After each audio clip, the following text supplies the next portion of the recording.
It's the Orioles on Masson on Crush Davis bobblehead night. It is a warm night downtown. The Orioles at Houston Astros, Game 3 in this 4-game series. And hi, everyone. I'm Jim Hunter. The Orioles pride themselves not living in the past. And by the past, I mean yesterday.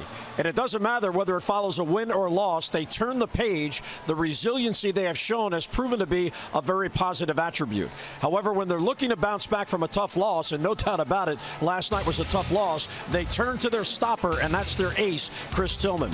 Since going into the rotation for good in 2012, Tillman has made 52 starts following Orioles losses. He has gone 26-11. That is the best on the Orioles staff. Now this year, he's been just as good, maybe even better.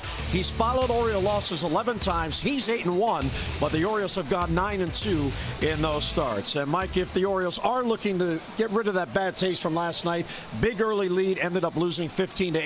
This is the guy they want on the mound. Yeah, you're absolutely right there. You know, the Orioles have been playing so well at home, but they've gotten off to a rough little start here, losing 3 of 4, and then that very disappointing loss in yesterday's ball game. And who better to call on than Chris Tillman, this team's ace. He's done it all year long. He's been a dominant pitcher when the Orioles need him the most after a loss. And they expect him to step up again tonight. The Orioles offense starting to get on a little roll. This team plays very well behind Chris Tillman. Seems like every time he takes the bump, they are ready to play, and everything clicks.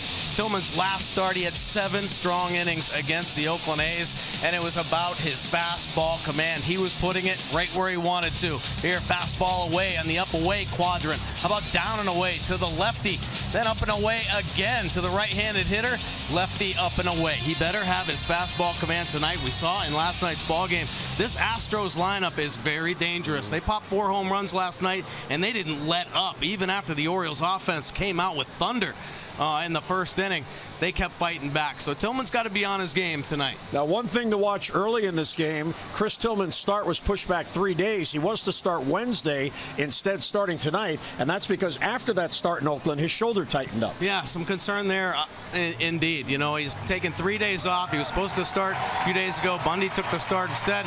Be interesting to see how he comes out. He's been very good this year, coming out of the gates with higher velocity than he has in the past. Pay attention to that, see if his velocity's up. Those look to bounce back tonight. They win tonight. They have a chance to win the series tomorrow. Samson bobblehead night. Oh, that's Crush Davis's sidekick. Lineups at first pitcher next.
Lesson is brought to you by Southwest. Transparency, low fares, nothing to hide. And by University of Maryland, University College. Yes, it is Crush Davis bobblehead night. We have a big crowd on hand. They wanted that collectible. Crush Davis and Sampson. Here's our BG home game time temperature. 87 degrees, 54% humidity. BGE Home is Baltimore's home team for heating, cooling, plumbing, and electrical. Why would you call anyone else? So the Astros lineup for tonight. Springer with Bregman, the rookie, in the number 2 spot. He's been on a tear, settling in as a big leaguer over the last 13 games. Altuve, Correa, and Gaddis with Reed at first, batting 6th tonight. Then Hernandez, Castro, and Kemp. And let's take a look at Chris Tillman's pitch arsenal this season. The fastball 57% of the time. He's come out of the gate with heat this year. Usually mid-90s with the fastball, and he's been locating it very well. Cutting it a little bit, sinking it a little bit, riding it to the top of the zone. The breaking ball, of course, the big 12-6. He's come up with that hybrid cutter. Every once in a while, it's got a little tilt on it. It's like a power slider. Throws it hard, high 80s, and then straight change. Big numbers on the year for Tillman. Opponent's hitting just 236, and he's handling both lefties and righties about equally. So the stopper going to work, and here's George Springer. And he will lead off. Last night he led off and hit an opposite field home run off Wade Miley. And the Astros grabbed the 1-0 lead. And the breaking ball is in there for a strike, and it's 0-1. So a good start there as Tillman goes away from the fastball on the first pitch and gets a breaking ball in.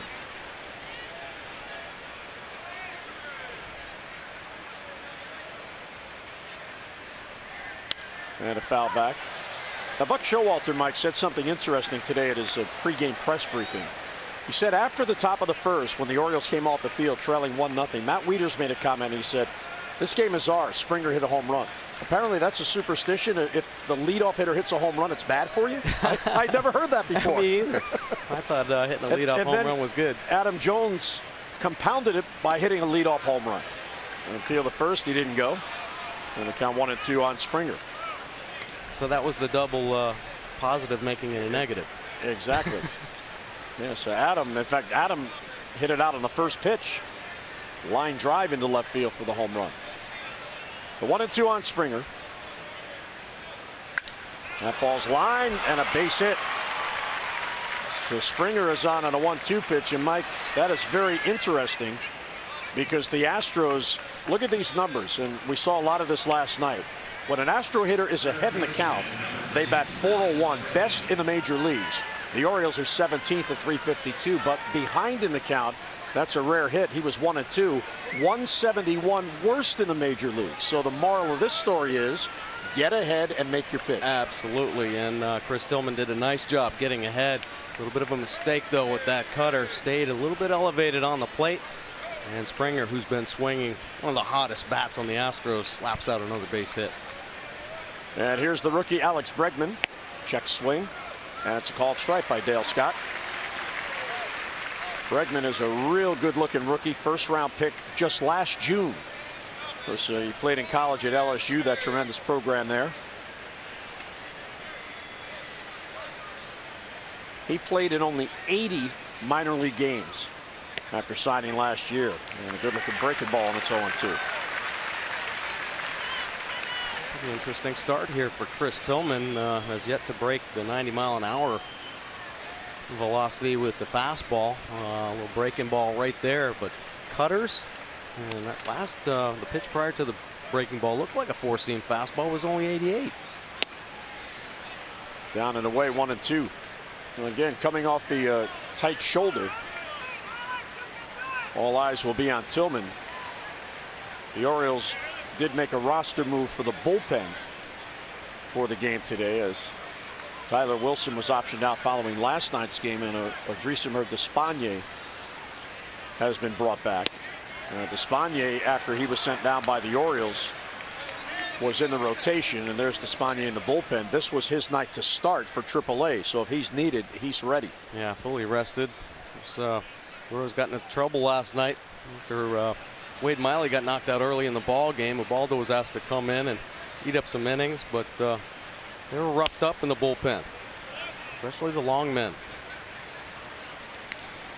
And there's Francisco Pena. He's here. Matt Wieters went on the paternity list today. So Matt can be gone for as many as 3 days. So Francisco is here for the second time this year. He was here when Caleb Joseph was on the disabled list. Did a real good job in his limited playing time. He sure did. And the 2-2 is hit deep to left field. And that ball's going to go. And the Astros pick up where they left off last night. A single and a home run. Tillman got ahead 0-2, couldn't put him away. And the Astros grab a 2-0 lead.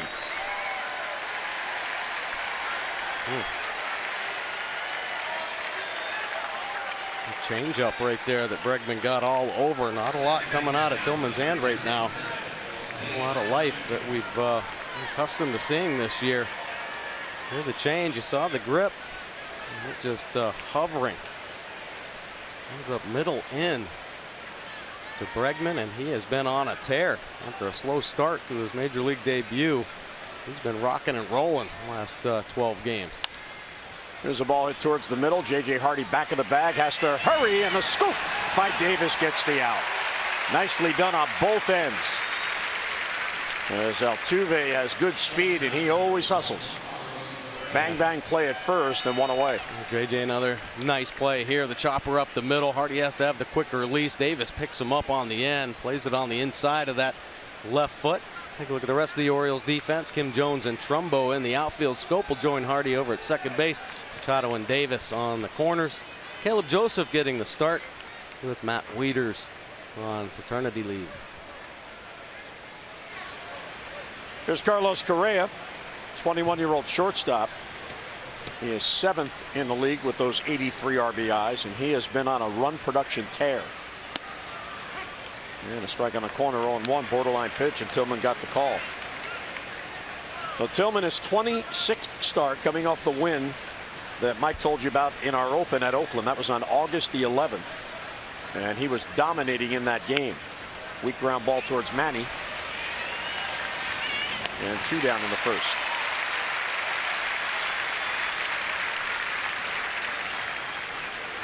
Couple good pitches there from Chris Tillman, like the soft contact.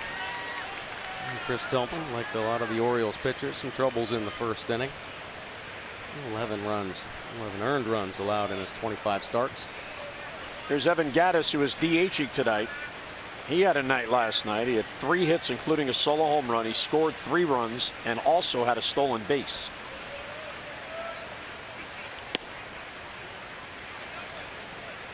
Now, Buck Showalter asked before the game today about bouncing back, and he said, well, let's look at this series. The Astros lost on Thursday night. The Orioles won that game 13-5. They had no trouble bouncing back last night. They won 15-8, and that was after falling behind 5-1. So the Orioles, to them, it's Saturday. They're not coming back looking to avenge the loss from last night. They're just looking to win. Right. It's a new day. Turn the page, which the Orioles have been so good at over the last 4 or 5 seasons. Keep it loose in the clubhouse. Good confidence in this club with Tillman on the bump.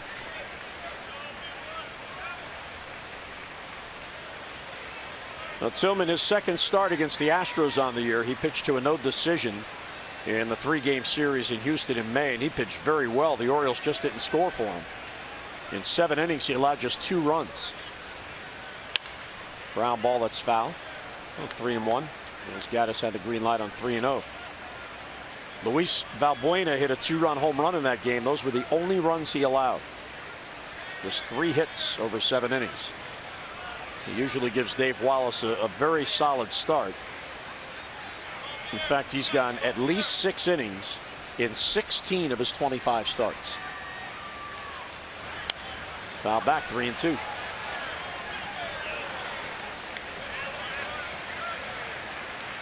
The Orioles are 8-9 in the month of August after a losing July. So they're looking to get on some kind of a roll, get something positive going.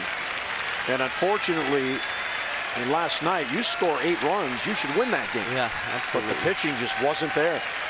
The starting pitching or the relief pitching last night. And the 3-2 is lined to left center field. On the run is Kim. He's not going to get it. And that's down for a base hit. The Gattis will head to second base. The 3rd hit in this inning And a 2-out double. And Mike, we know in a pennant race it's all about pitching. The Orioles are 1-3 on the homestand, and here's the team pitching on this homestand. This is not what you need if you're in a pennant race. Yeah, it hasn't been too good, and the pitching actually started to stabilize. They showed a little bit more consistency, but this homestand, it's been trouble. 8.73 earned run average in the 33 innings pitched. How about 45 hits on the board, which has led to the 32 earned runs and the 10 homers. So we'll keep it down right now. Of course, Camden Yards, when it starts heating up, ball jumps a little bit, but these pitchers have had so much success here at their home park. You expect that to turn around. So Gaddis in scoring position for Reed, who moves up to number 6 tonight. He walked a couple of times last night and scored 1 run. Just outside. He had 3 RBIs in the first game on Thursday, including a 2-run home run. Good number there for Tillman. Solid numbers across the board for Chris Tillman on the year. 234 opponent average with runners in scoring position. Well, better than the league average at 259.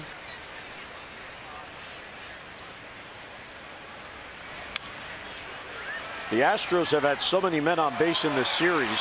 This is their 22nd chance with a runner in scoring position. A.J. Hinch's team, they have been pounding the baseball. 18 hits last night to go with the 7 in the opener Thursday. They're 10 for 21 in this series, runners in scoring position. The Orioles have gone just 4 for 10. And the Astros 11 more opportunities than the Orioles. Now back the other way, 1-2 on Reed. Yeah, this team has had its share of inconsistencies as well. And the pitching has been a problem, but offensively, so many young players, they ride that up and down roller coaster, and they were scuffling coming into this series. They'd lost 5 straight, and ended up having a big breakout game last night. So it's all about the timing. It's up to the Orioles right now and Chris Tillman to shut this offense back down. Breaking ball just missed. 2-2 on A.J. Reed. A.J. Reed, one of the now 8 rookies on this team, as they sent the reliever Hoyt back to the minor leagues after the first game in this series. 2-2 with a runner at second. 2 runs in for Houston. Outside, ball 3. But he did get that up to 92. Yeah, finally let that one loose. I wonder if he's just a little tentative after feeling the shoulder discomfort after the last start. Took him almost 25 pitches to get one up over 90 miles an hour.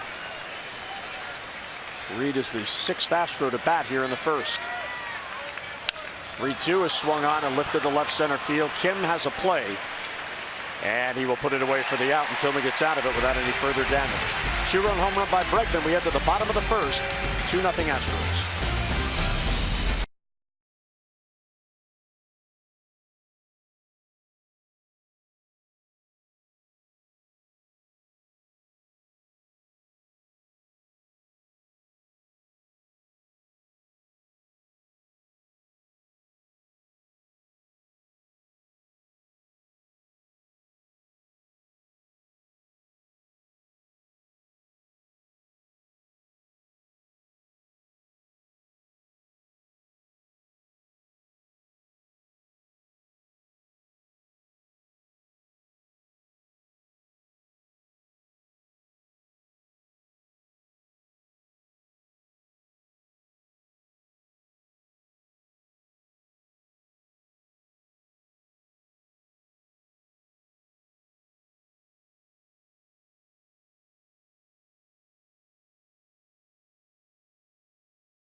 Bregman in the first. Astros grab an early lead. Here we go to the bottom of the first. Southwest Orioles starting lineup brought to you by Southwest.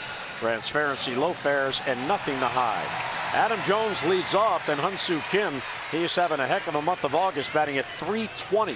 Machado, Trumbo, and Davis with Stoke batting 6th tonight. Then Alvarez, Hardy, and Joseph. And let's take a look at Mike Fiers' pitch arsenal this season. The fastball 58% of the time. Not overpowering, but a little extra life at the top of the zone. Has a natural cut as well. There's a curveball, and the split finger will be his changeup. He's seen 23 games this year. This will be his 23rd start of the season. .466 earned run average.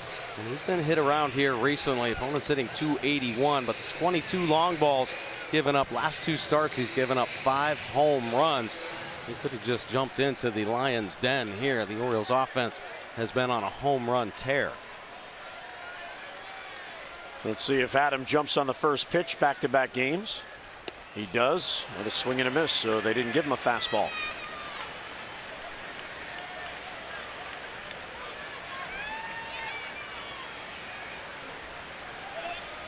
Adam has a 3-game hitting streak working.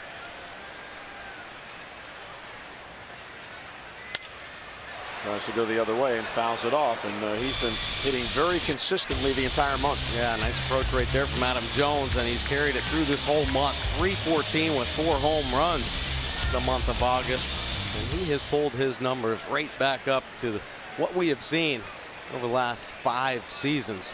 Mr. Consistency, Adam Jones. For Fiers, this is his first career start against the Orioles. In fact, only 3 of the active Oriole position players, 3 of the 13, have seen him. One of those, Steve Pearce, is not in the game. Only Trumbo and Pedro Alvarez have actually faced Fiers in a game. 1-2 on Jones. And in the dirt, 2-2. Adam loves the Saturday night alternate orange jerseys because then he can break out the alternate team socks. That is a great look, isn't it? Yeah, I love it. The orange, the white and black stripes. And the true stirrup, too, as well. And he got him on a breaking ball. Down and away, and Adam couldn't reach it, 1 away. Yeah, so Fiers has the split finger, but believe it or not, the curveball, his out pitch, he starts burying it like this. Could be a troublesome night. Good breaking ball, 12-6 over the top. So he'll flip it in there for strikes and then bury it like that one for strike 3. Now, I was eavesdropping on a conversation you had with one of the Astros broadcasters, so not taking the information from you, about the breaking ball of Fiers. Yeah. And he made an interesting comment, which you actually disagreed with, about the breaking ball. Well, he said if he doesn't throw it for strikes, he's in trouble. And you said, no, you want it to swing and miss. You want it to bounce in there. Well, my point was, if the Orioles are aggressive, that curveball has caused this team problems before, especially the last time faced the Astros in Houston. It seemed like it was all breaking balls the team was swinging at. And Adam Jones goes down on that breaking ball. The Orioles crush breaking balls on the plate. Strike 3 call. Kim knew it. So back-to-back breaking balls had him thinking breaking ball, and another called strike 3. And the 2 men are down. Back-to-back Ks. Yeah, it looked like he was looking up for that breaking ball. Take a look at the Mercedes-Benz pitch track. 3 pitches, making easy work there. The good fastball running back over that inside corner. Mercedes-Benz, the best, 4-0. That brings up Manny, 2 outs and nobody on.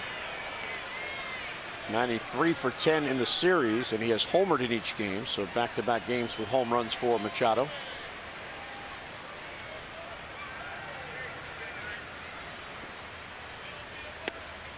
And fastball right there for a strike.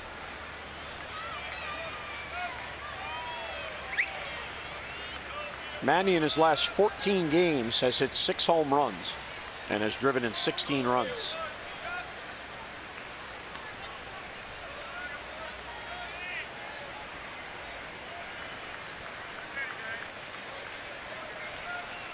Last night the Orioles hit 5 home runs and lost. Swept toward shortstop. Bregman cuts in front. He's a shortstop playing third base. He gets Machado, and Fiers has a 3-up, 3-down inning. Tillman back to work. 2-0 Houston.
care of the night. And Chris Tillman trying to win 20 on the year, and he's on his way. Yeah, most wins through 25 starts of the season since 1977. Steve Stone, of course, back in 1980, 18-4. He went on to win 25 games and the Cy Young. We've seen a couple times, 94 and 95, but Tillman right there with the 15-4 record this year.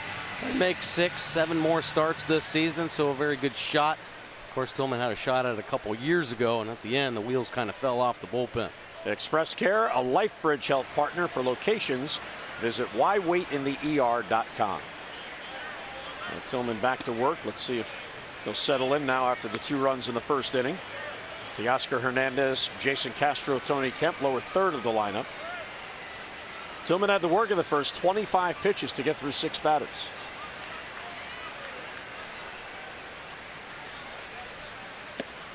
Ball 2.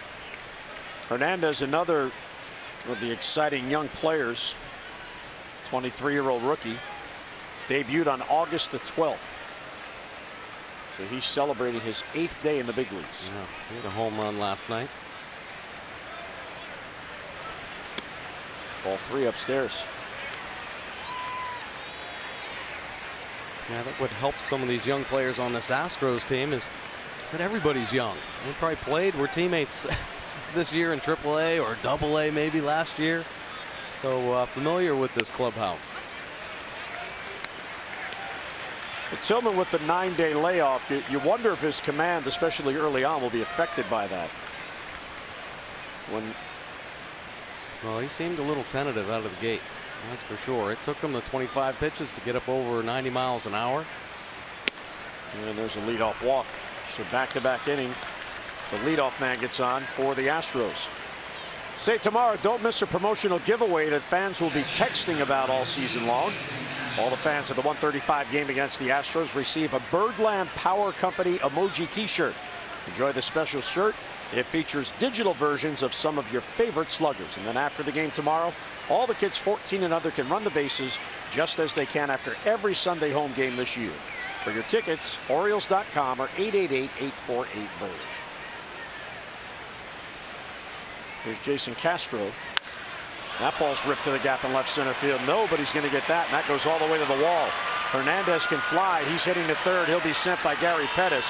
There will be no throw home, and it's a 3-0 Astros lead.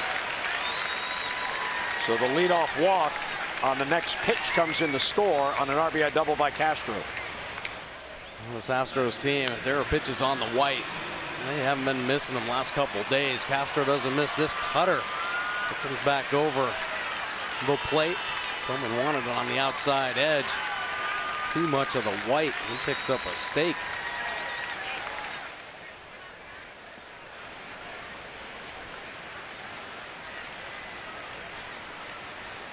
So 3-0 Houston. Runner at second, nobody down. Here's Tony Kemp, the number 9 batter. And swinging a foul back. Sounded like he got a piece of Caleb. Kemp's first start in this series. He did appear defensively the other night late. He's another rookie on this team, 24 years old.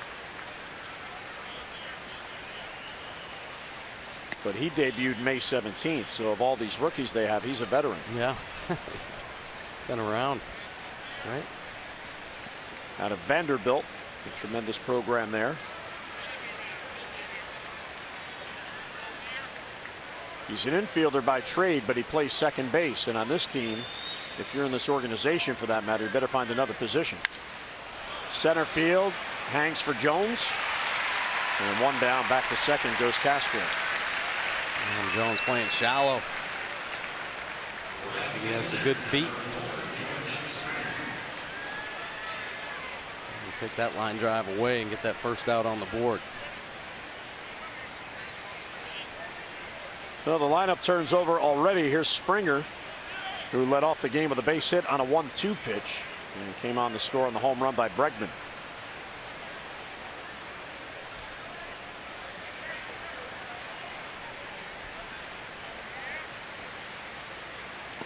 In the dirt, nice scoop there by Caleb. Good block. Buck Showalter in Dave Wallace's ear. Maybe about something he sees. Maybe some concern about the velocity. Oh, it's coming out of his hand right now. Not as fluid in 3 as we've seen in the past. In the recent past.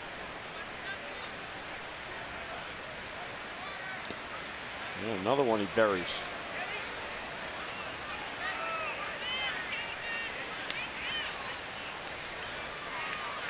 Well, Tillman has pitched, well, very well overall anyway, but especially here at home. He's 8-1 at Camden Yards. And though his ERA is actually better on the road, he's 7-3 away from home.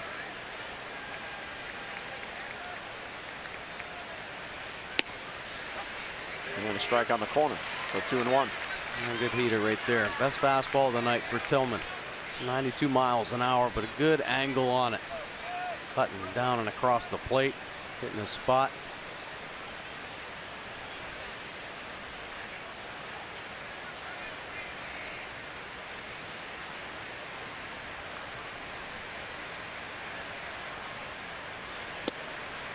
Just outside, ball 3.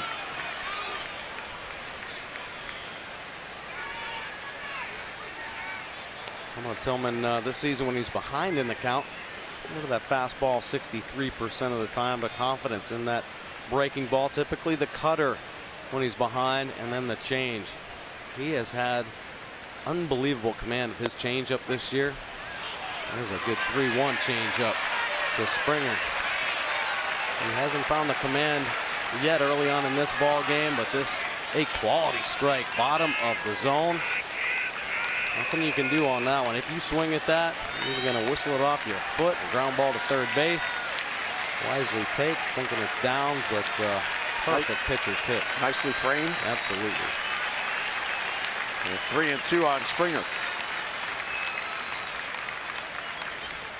Outside, ball 4. 2 walks in the inning. Well, Tillman, before winning his last start on August the 11th, had gone 3 starts without a win. He was 0-2 with a no decision, and in those games, Mike, he allowed 11 earned runs in 16 2/3 innings. So he went through a stretch which for him was very unusual, the way he had pitched all year. It took him 4 tries to win number 15 after he got his 14th win. Here's Alex Bregman now, first and second, 1 down. And another base hit for Bregman. They can't get him out. Castro will be held at third as Jones plays very shallow. So the bases are loaded with 1 down. And Bregman 2 for 2. And here's Jose Altuve. He has struggled against Chris Tillman. One of those who has struggled. Yeah. Well, he came into yesterday's ball game with unbelievable numbers against Wade Miley. Here, next game, lowest career batting average against any pitcher, Chris Tillman. Down into the 100s, but Altuve, most dangerous hitter in the American League right now. Power, speed, slapping the ball all over the place. And once again, Buck Showalter has to get the bullpen up early in a ball game. Despaigne getting loose.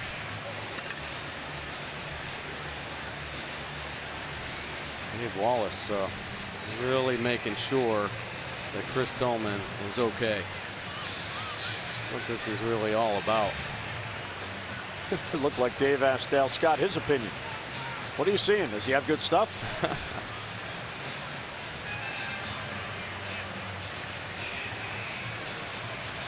So a tough out with the bases loaded and 1 down. Altuve, the leading hitter in the American League, began the night at .365. Castro, Springer, and Bregman third to first, and Altuve against Tillman.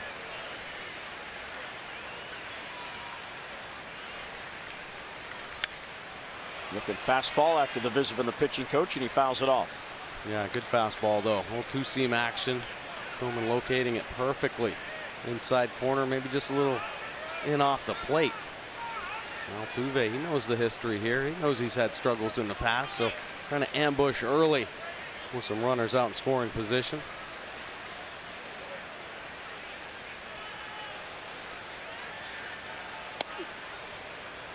This is inside with a fastball, 1-1. By the way, Carlos Gomez, who was just released by the Astros, he signed a minor league contract today with their rivals, the Texas Rangers. And what he's going to do is he's going to go to AAA Round Rock, get some at-bats, and then join the Rangers. And the Astros this year have gone 2-11 against Texas.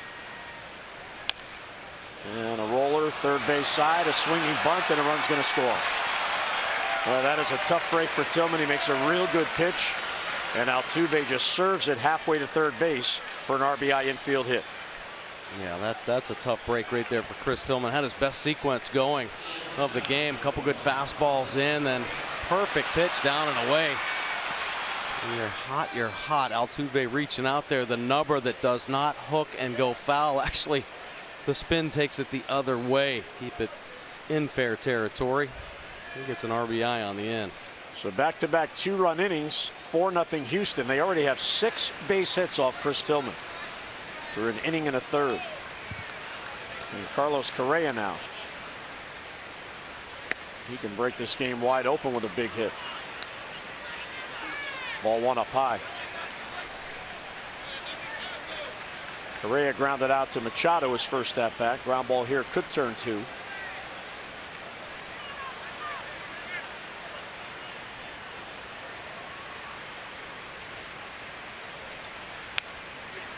The Orioles are already assured of losing the season series to the Astros. Houston is 4-1 against the Birds, so 2 games to go tonight and tomorrow. The best the Orioles can hope for is 4-3 if they win both. Well, they can hope that they don't have to play the American League West anymore. They have had some problems with that division this year. 1-1 on Correa. Outside, ball 2.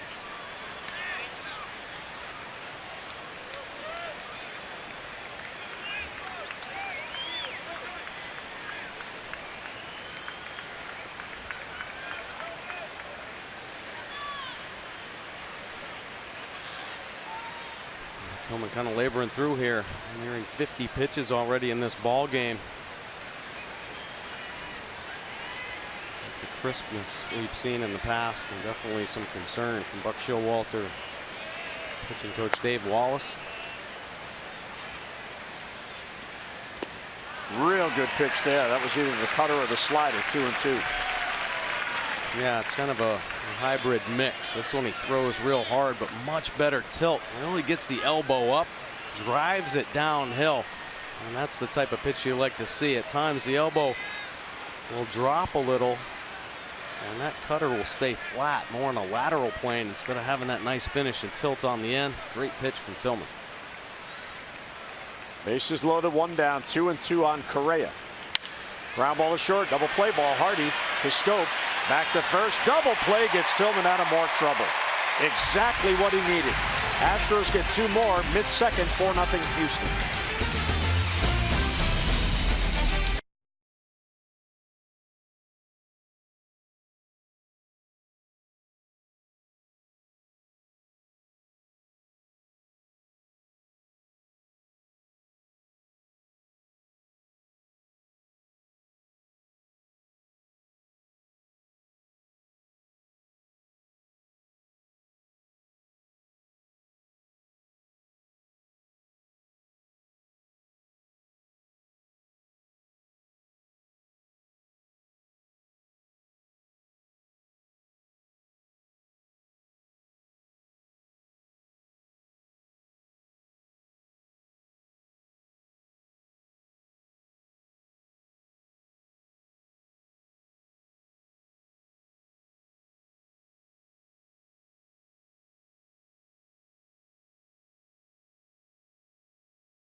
The game, Michael Taylor of Baltimore has won $500 for being selected and will win $500 more for every Orioles home run hit tonight. You can play Home Run Rich's scratch-offs and win up to $50,000 or enter your non-winning tickets for a chance to be the contestant of the game. Visit mdlottery.com/baseball. Mike Fiers retired the side in order, 3 up, 3 down. He has a 4-0 lead now. They face Mark Trumbo to lead off, then Davis and Scope. Too tight with a fastball, 1-0. Marcus hitting 2 in a row, and he has homered in back-to-back games. 8th time this year he has done that. Home runs in back-to-back games. Of course, leads the American League with 36.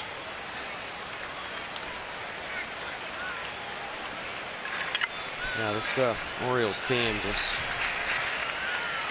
starting to destroy the baseball.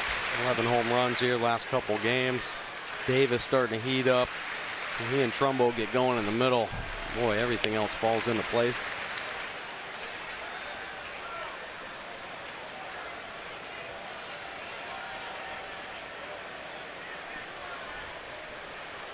Adam Jones and the Orioles, they're 5th in the league in team batting. Ball 3, so 3-1. Real patient at bat here for Trumbo, who has seen Mike Fiers 2 at bats. Well, that's all this team can do right now is show that patience. Keep having the quality at bats. Work the starting pitcher. Fiers doesn't go deep in ball games anyway. It's a fastball by him, 3-2. He hasn't been recently. AJ Hinch, he might keep him in there a little longer to try to save the bullpen, but he hasn't pitched up over 100 pitches here his last few starts. And he gets Trumbo on a real good breaking ball. So 4 in a row retired, 3 by strikeout to begin the game for Fiers. Good at bat going, and when you are a power hitter and you're leading the American League, you're going to get the nasty 3-2, and he does here. Best split finger that Fiers is throwing in the ball game in a perfect location.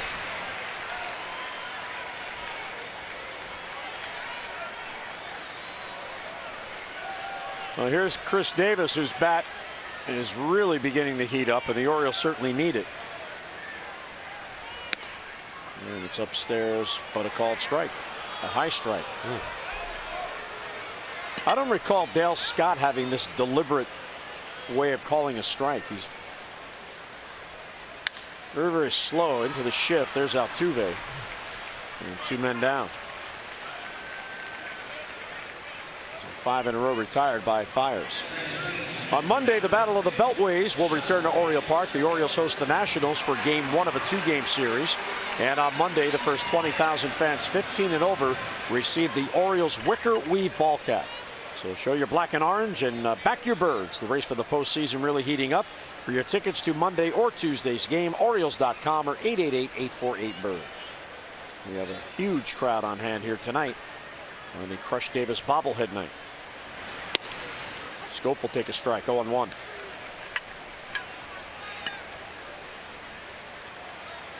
Jonathan has hit in 3 straight games.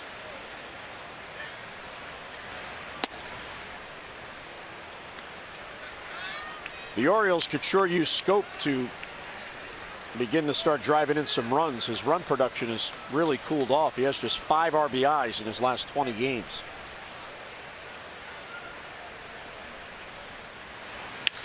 There's a base hit. So the Orioles finally get a base runner. 2 outs into the 2nd inning.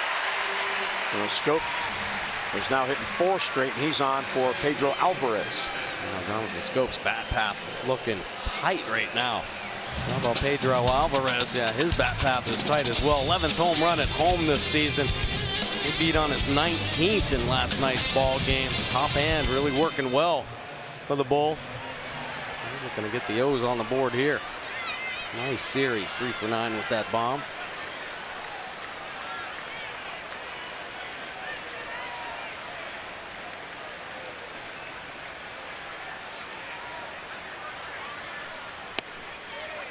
Right there at the knees for a called strike, 0-1. Mike fires out of Deerfield Beach, Florida. He was drafted by Milwaukee, 22nd round pick back in 2009. He went to college in Fort Lauderdale at Nova Southeastern University. Breaking ball low. Facing the Orioles here tonight for the very first time. He has now faced every team in the major leagues, having faced the Orioles here, except the Milwaukee Brewers, his former team. He was traded to the Astros last year, day before the trading deadline, along with Carlos Gomez, who just signed with the Texas Rangers after being released. Pedro Alvarez with a good eye, 2-1. Wait him out. He's got good patience. He'll make some mistakes. He's been touched this year. He's had his problems. He struggles. He's allowed 5 home runs in his last 2 starts. Yeah, and does not like pitching on the road very well. Castro requesting time there, and Dale Scott granted it. Pedro's got a 3-game hitting streak, home run and 4 RBIs in those games. He also has 7 home runs in his last 16 games. Hard hit ball, but right to Altuve in the shift. So Alvarez denied. Defensively, they had him play perfectly. A base hit, 1 left through 2. 4-0 Houston.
One to look forward to Miller time later in tonight's game, brought to you by Miller Lite. As we peer in at the warehouse, 4-0 Astros. Capacity crowd on hand on this Saturday night. Another warm one in Baltimore.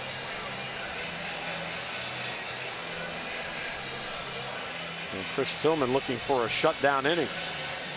2 in the first on the home run by Bregman, then 2 in the second. RBI hits by Castro and Altuve. Here's Evan Gattis, who doubled his first at bat.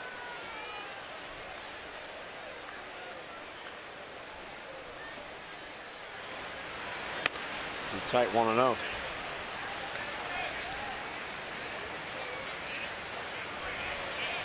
Gattis thinking he got the jersey, so Hinch going to check the replay. The Astros still fighting for a wild card. They're going to keep battling through here, and every pitch matters.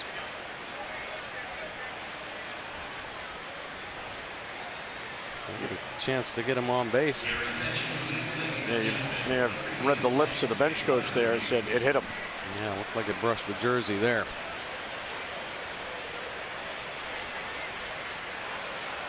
Dale Scott and Dan Iasona will get on the headsets to New York. So if they reverse this and award Gattis first base, it'll be a 3rd consecutive inning Tillman has allowed the leadoff man to reach. Yeah, they were having some problems in last night's ball game as well, with leadoff men getting on. So immediately putting some pressure on the Orioles defense, starting pitcher.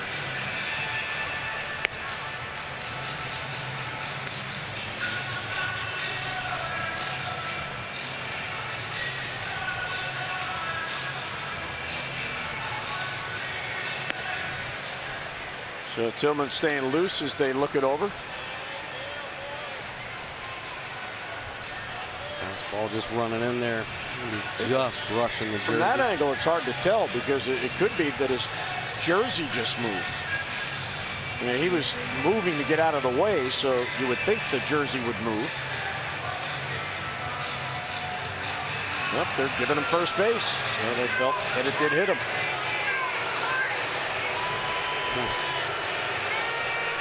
So Tillman has walked 2. And now he has hit a batter. He's also allowed 4 runs on 6 hits in just 2 innings.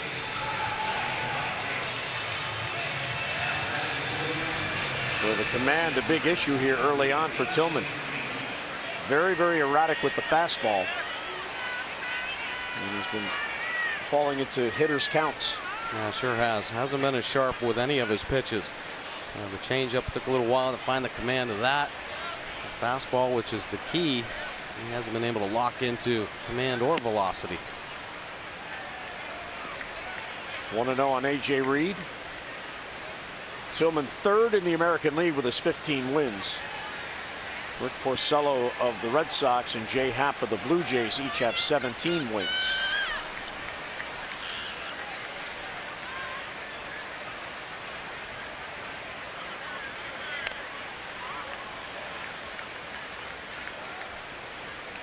Chris in his career 2-2 against the Astros. Of course, he has dominated the AL West in his career as a native of Southern California. 19-5 in his 34 career starts against the West.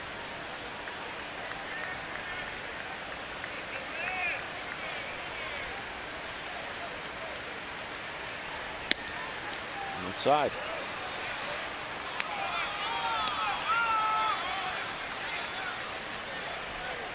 Quite out in the field. Only the pitches. Caleb wanting to get the cutter in there under the hands after leaving the pitch prior onto the plate. To bury it in there under the hands. And again, he misses. 3-1.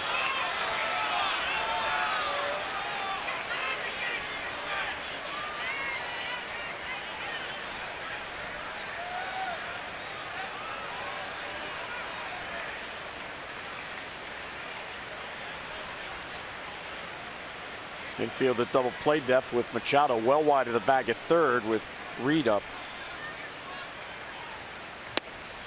And a swing and a miss. And a full count on A.J. Reed. Yeah, another good one there. He's thrown a few good ones, but more not so good. Some inconsistencies. Take a look at the Nissan pitch track. That 5th pitch just buried down and in with good tilt. A hard slider. And just inside. That's ball 4 and another walk. So 3 walks now to hit batter. And 2 men on with nobody out here in the 3rd. Fans, you can text Masson's word of the day, which is save, to 29292 for your chance to win a signed Adam Jones baseball from Masson. That's save to 29292, brought to you by Security Plus Federal Credit Union. Refinance your vehicle with Security Plus today and get 1% cash back on the financed amount, plus no payments for 90 days.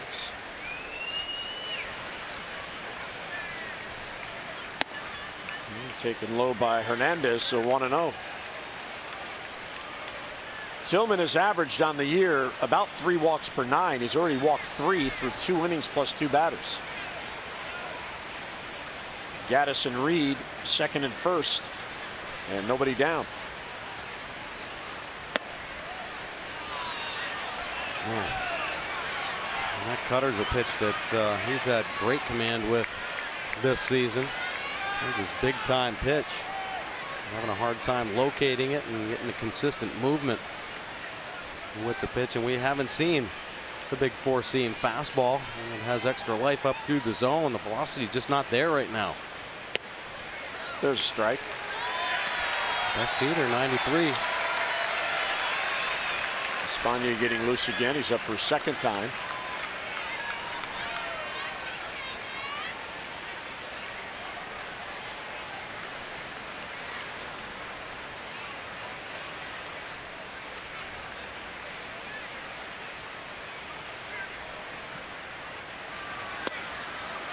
Ball 3.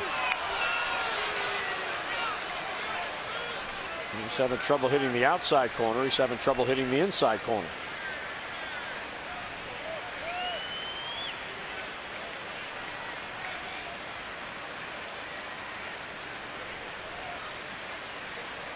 Well, sometimes when Chris Tillman has had his problems with command, he's been able to work his way through. There's a strike on the inside corner. 3-2. And he finally gets into a nice rhythm. Unfortunately, the pressure's been on here the first 3 innings, and the pitch count mounting. Despaigne already been up a couple times in this ball game.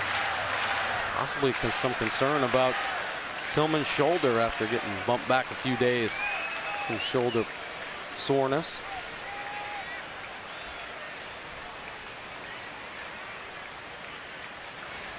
Check swing and appeal. He didn't go.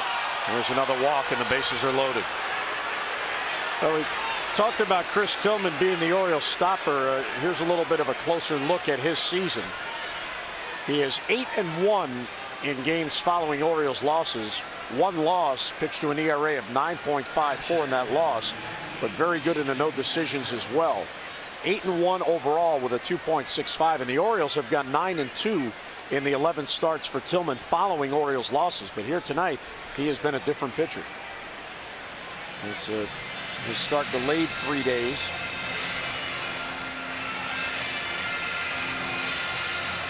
His 1 loss following an Orioles loss was at Texas on April 14th. In that game, he allowed 6 runs in 5 1/3 innings. So the bases are loaded with nobody out. Here's Jason Castro.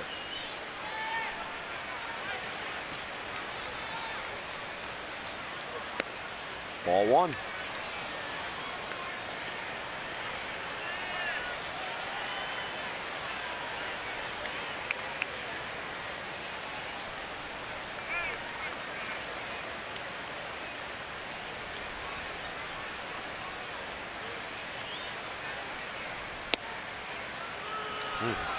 Tough to execute the game plan when your command isn't quite there.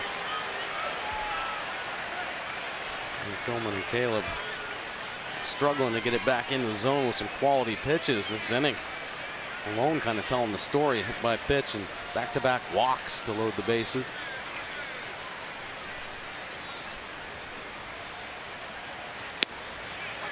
Strike on the corner. Well, here's how unusual this is for Tillman. For the season, he's allowed 11.14 base runners per 9 innings. He's already allowed 11 base runners in this game tonight through 2 innings plus 3 batters. So his 9-inning average, he's hitting 2 innings plus 3 batters. And outside, ball 3. 3 batters on, not one has put the ball in play this inning. The hit by pitch on the graze of the shirt by Gaddis, and then back-to-back walks. Just missing that outside corner. On a different day, that might be called a strike.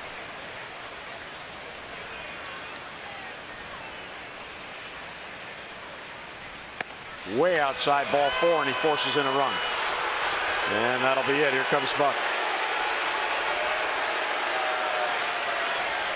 Not one of Chris Tillman's better outings. Delayed start because of the sore shoulder, and he did not have it tonight.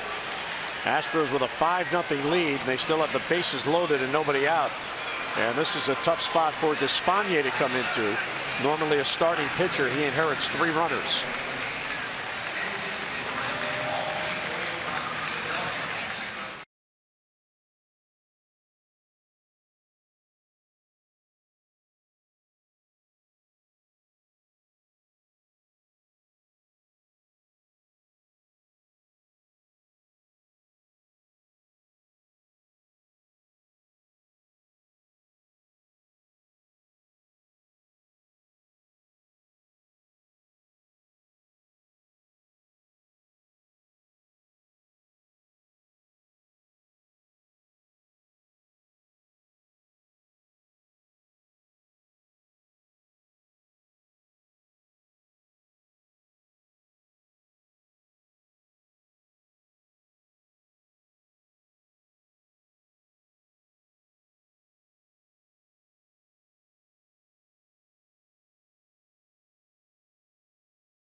The bases being loaded right now, and one of the worst lines you're going to see for Tillman, especially this year. 2 innings pitched, 6 hits, 5 earned runs, 5 walks on this short night for Chris Tillman, and obviously not the Tillman that we're used to seeing.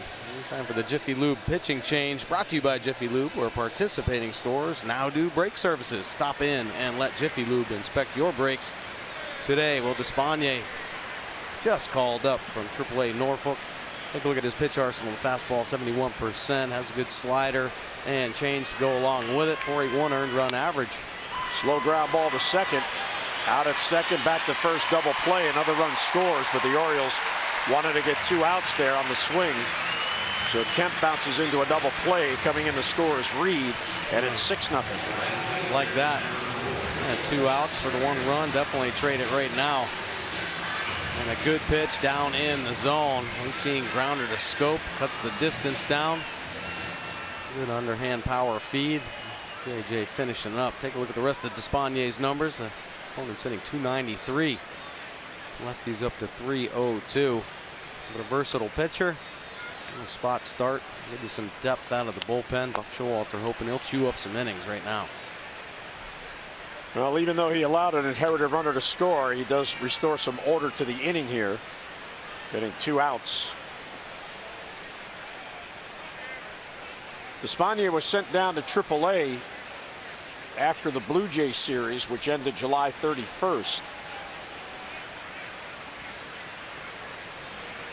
He has not pitched well for the Orioles since the All-Star break. In 5 appearances, he allowed runs in 4 of them. 9 runs in total in just 11 innings.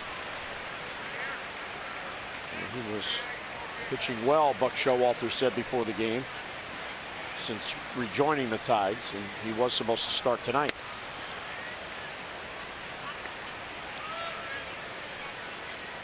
Springer's been on base twice. Singled on a 1-2 pitch and scored in the first, then walked in the second. Astros have scored 2 runs in each of their first 2 at-bats. Check swing, and he got him. Real nice job by Despaigne there as the Astros get 2 more. Mid-third, O's come to bat, down by 6.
Baseball is brought to you by T-Mobile. Of course, the Blue Jays, Red Sox, and Orioles all within a game and a half of each other for first place.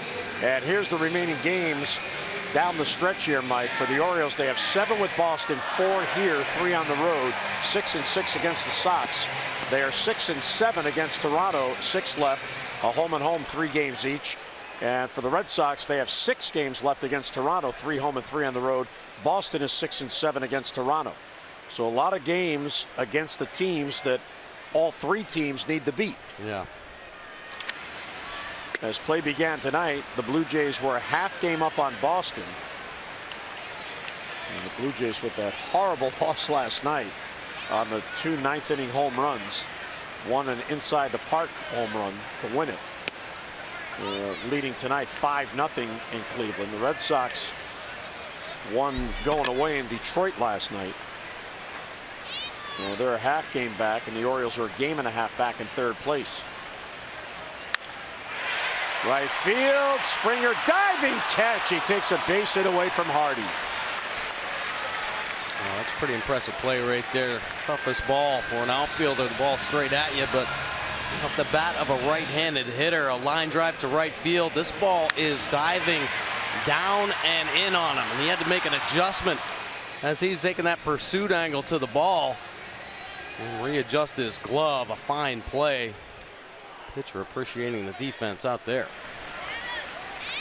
So the Astros get a swinging bunt for an RBI single, and the Orioles have a base hit taken away on a nice diving catch by Springer, who plays very shallow in right field, in particular against the right-handed batters. Caleb getting a start tonight. Matt Wieters away on paternity leave. Fly ball to right center. Easy play for Springer. And 2 quick outs here in the third. Well, the race for October will power up here at Oriole Park. The Birds and the Blue Jays begin a crucial 3-game series Monday, August 29th. Good seats remain for each game, and they're still available, but they're starting to go fast. So coming out and be part of the playoff push. Get your tickets now. Visit Orioles.com or 888-848-BIRD. August 29th and 30th and 31st here at Camden Yards.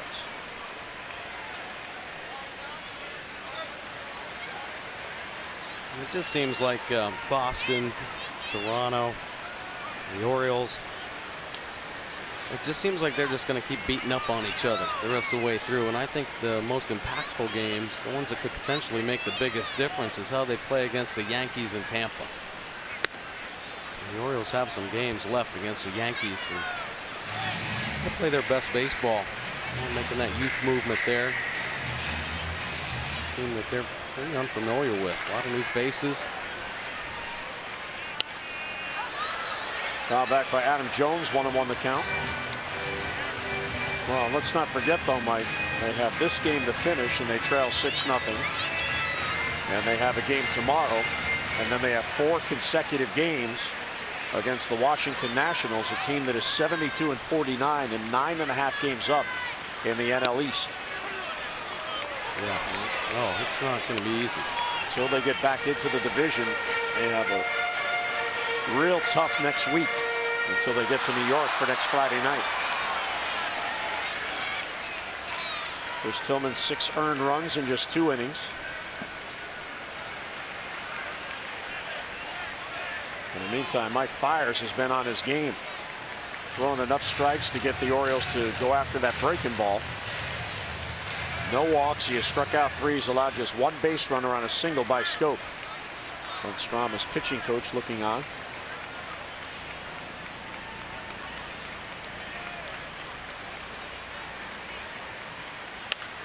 Soft line drive to center field, and that's going to doink in there for a base hit. Right off the end of the bat. And Adam will take it. He's now hitting 4 straight. Gets a smile from A.J. Reed. Yeah. Way to rip it. I'm saying he flipped the grenade out there. Good breaking ball. Adam stays on it. It's just enough of the bat. That was on the end of the bat, but if it finds some outfield grass, it's just as good as a line drive. Hyun-Soo Kim's second at bat. It was a 3-pitch strikeout in the first inning. He was called out. Fiers went breaking ball, fastball. 0-1.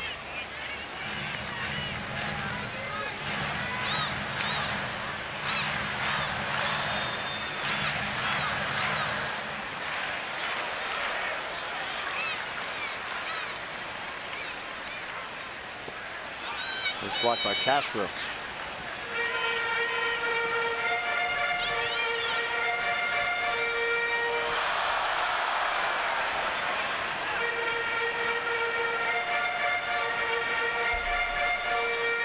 One thing Fiers is doing for sure, mixing up all of his pitches. The Orioles can't really sit on anything. Mixing in that breaking ball, a splitter, Cutting his fastball. Just moving the fastball around a little bit. Kim takes ball 2. HOU is 10 for his last 24 with a couple of RBIs. He's hitting everything. He's hitting fastballs, curveballs, changeups. It's fun to watch him. And he uses the whole field. Not one-dimensional at all. He's turning on heaters, and at times he gets fooled. Keeps the hands back and slap an off-speed pitch the other way. High strike, 2-2. Kim thought it was ball 3. Kim not liking the call there. Let's take a look. And a split finger floating in there. Gets rewarded. The high splitty up and away. I don't think Buck thought much of that call either. No.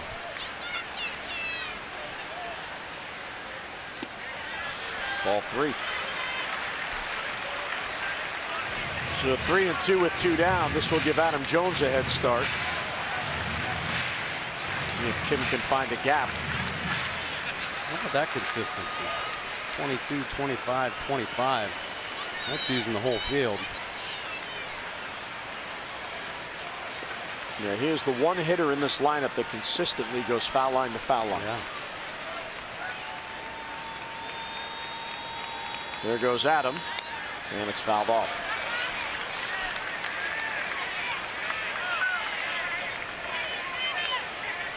Adam having a word with Carlos Correa.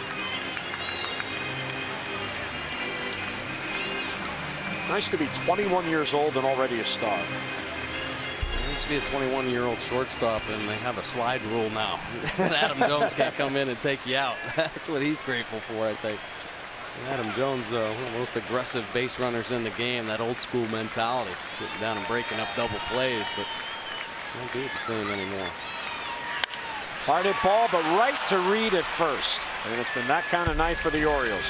A 2-out single, 1 left. We will head to the 4th with the Astros in front.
All is brought to you by the RAV4 Hybrid, all-wheel drive and unexpected performance.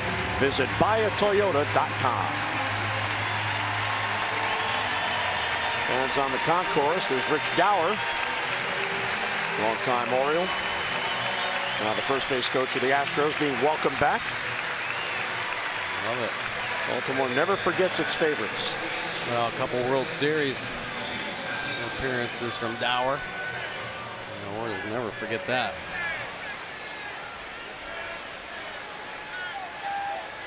So Despaigne will begin his first full inning. He got a double play ball, then a strikeout to end the 3rd. And he gets ahead of Bregman 0-1. Bregman has a 2-run home run and a single. He's 6 for 11 in this series. And he has homered twice. Got cool ball talking with Nolan Reimold, who's not in the starting lineup tonight. He went too far in the check swing. Bregman just 22 years old.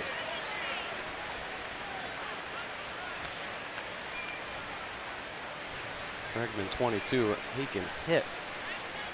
He's laying out some líneas all over the place. Very sound approach. Not a lot of movement.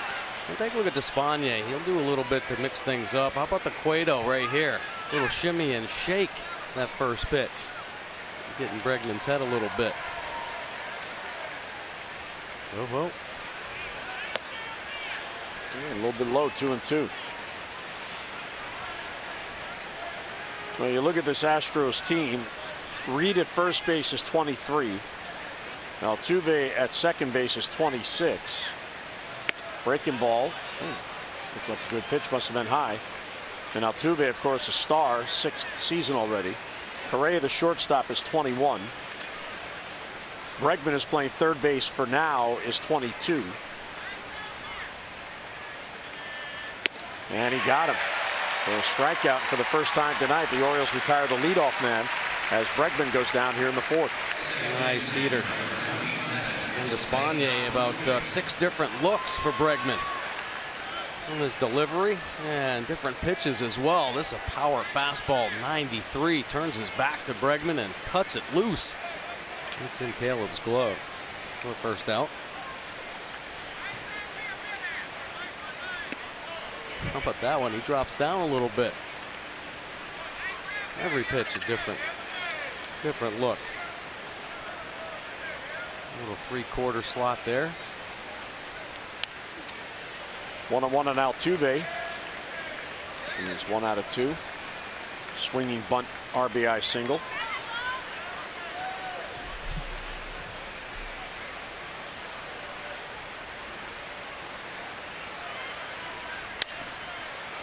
Slice foul the other way.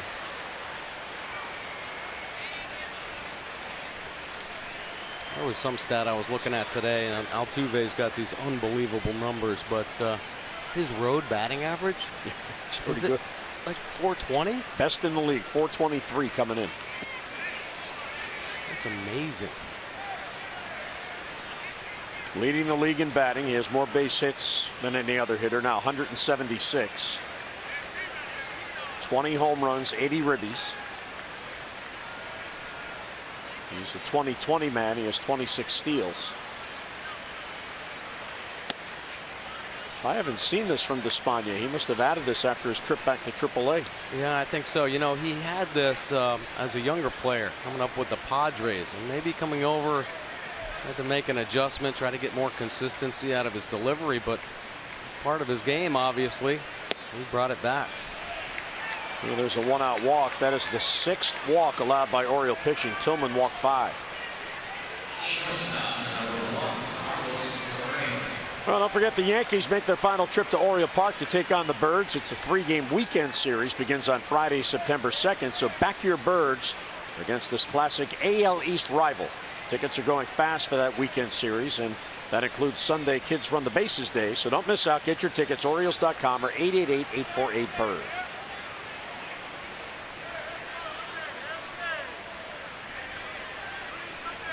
Correa requesting time. So the Astros base runners in all 4 of their at-bats here so far, and Despaigne misses low.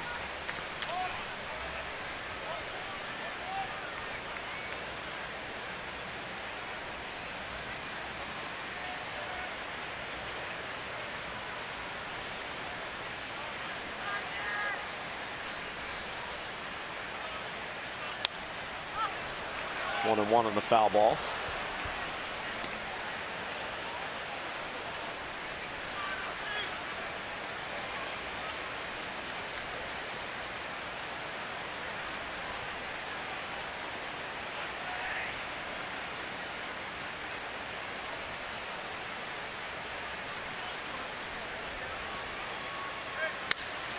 And that'll slice foul down the line. Long way, but foul.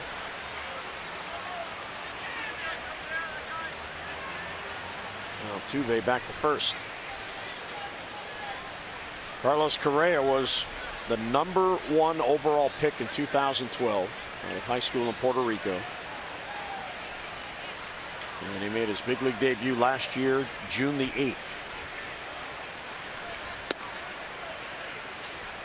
Rookie of the year last year. He had 108 hits in 99 games, and 22 of those were homers. Pretty impressive poise. A young superstar. Might be the most impressive thing about some of the young athletes that have recently made an impact on the game. Just does get a piece of that off-speed pitch. Handle themselves.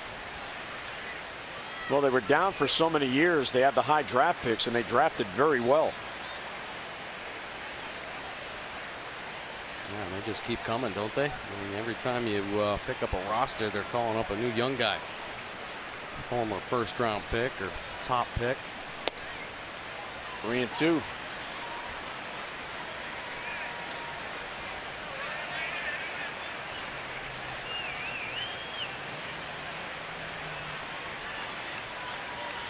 This will be the 7th pitch in this at bat to Correa. Altuve likely will be running. He is, and the pitch is bounce foul.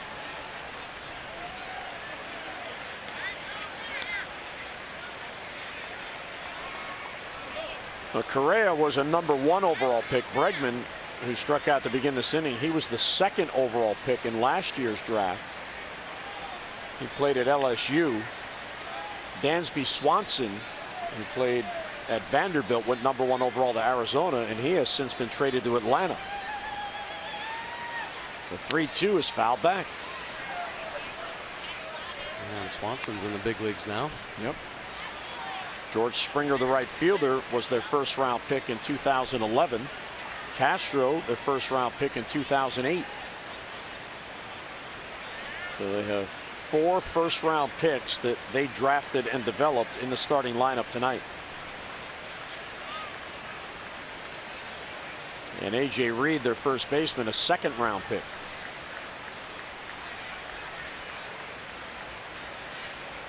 Altuve runs. The 3-2 is ripped foul. And Asanya, the third base umpire, jumping out of the way. Pretty impressive skills and strength from some of these young players. Correa keeping the body strong and tall on that inside pitch, trusting the hands and the bat path. He yanks it out of there to keep the at bat alive after a steady diet of pitches on the outside corner. See the pitch track there. Espana trying to sneak one on the inner edge. Fouls back the 10th pitch. This is frustrating for both the hitter and the pitcher. Despaigne can't put him away, but Correa can't put it in play. Altuve's the one having a hard time. Keeps running 3-2. Despaigne say, hey, I'll give you a little break, right?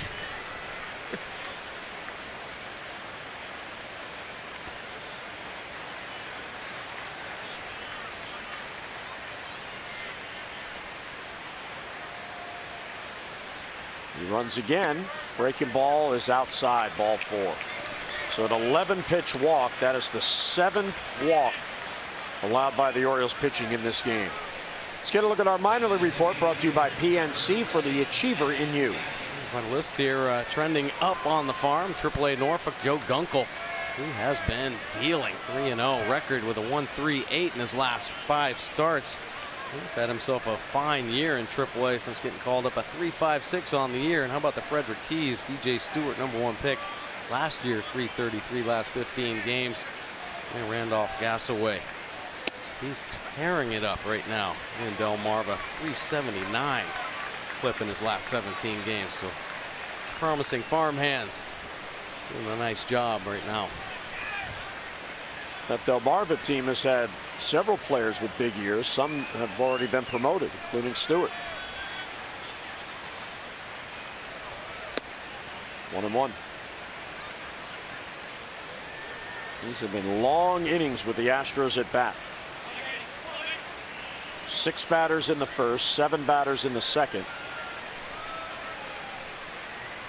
6 batters in the third, and here's the 4th batter in the 4th inning after back-to-back walks.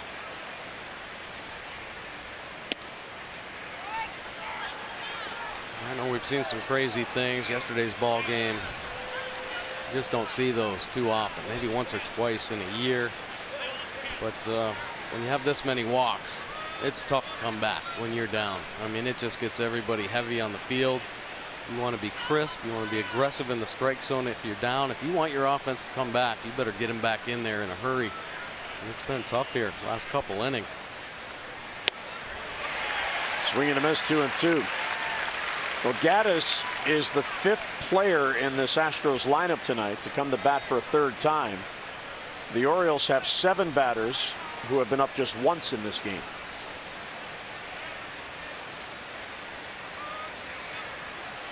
Tillman allowed 6 hits, walked 5, and hit a batter.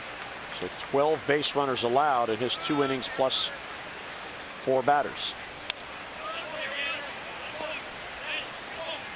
2-2 as Gaddis fouls it back. Astros won 15-8 last night. 3rd time this year and the 2nd time in the past 9 days they've scored 15 in a game.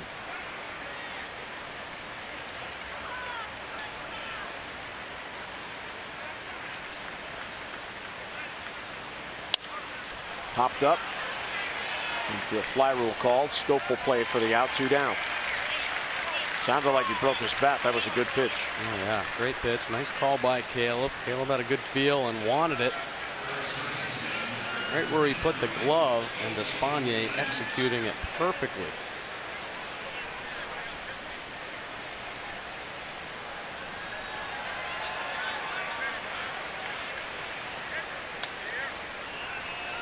A.J. Reed now, he has walked and scored. Also flied out.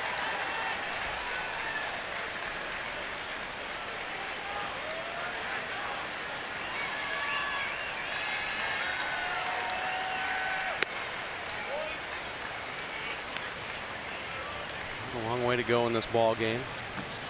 One thing the Orioles have on their side, playing here at Camden Yards, full house tonight. Get this crowd back on their side and shutting down the Astros a little bit. Get some energy going the O's way, which could happen in a hurry. Well, the Orioles have had just 2 base runners through their first 3 innings, and each time it was a 2-out single.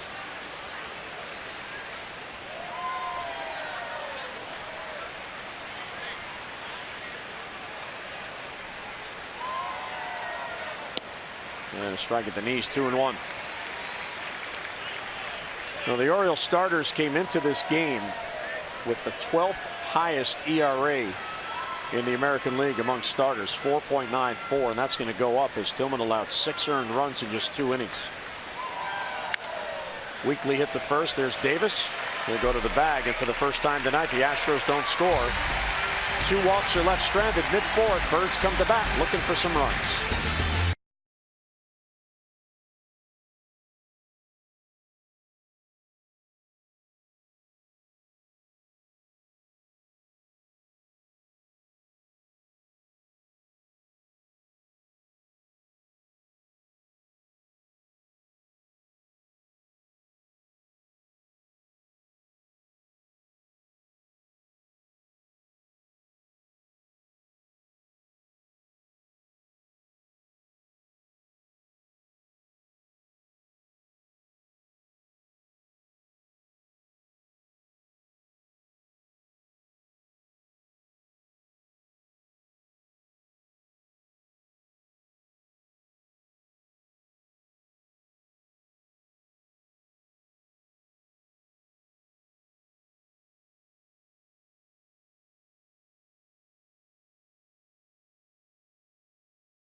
Tickets to DJ Durkin's first season are on sale now and start at just $25. Visit umterps.com or call 1-800-I'm-A-Terp to purchase. Fear the new era. Fear the Turtle. Maryland State flag. Orioles come to bat with this capacity crowd. There's a Terp fan. I'm guessing an Orioles fan as well. Hey, the Hawaiian shirt made it. Yeah. Every game, somebody has it on. Here's a high chopper off the bat of Machado to first. Reed will go to the bag himself. Manny's retired, one away. One pitch. Yeah, too easy right there. Trying to make them work a little bit here in the middle of this ball game. Like any pitcher, they get into a rhythm, start feeling confident, and they're going to have the success. Won't help them out here, down by 6.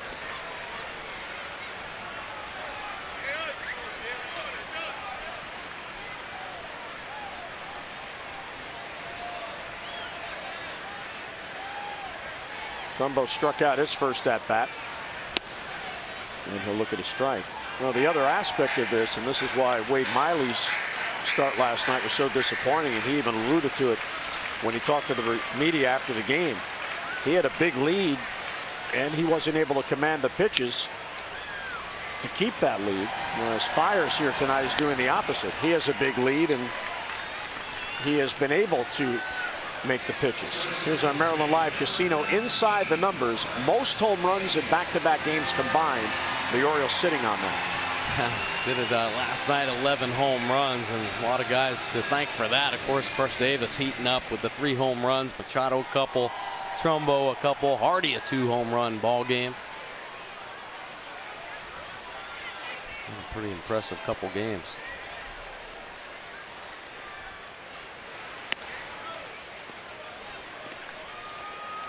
Well, the Orioles have not been able to put any pressure at all on Mike Fiers in this game. Schoop had a 2-out single in the second. Then Alvarez was retired. Jones had a 2-out single in the third, but Kim was retired. So the Orioles have yet to have even 2 men on in the same inning against Mike Fiers. He was coming off a loss last Sunday in Toronto where he got knocked out in the 5th inning. Deep center field. Back is Hernandez. That ball's going to carry, and that ball is gone. It bounces over the back bullpen and up onto the standing room area.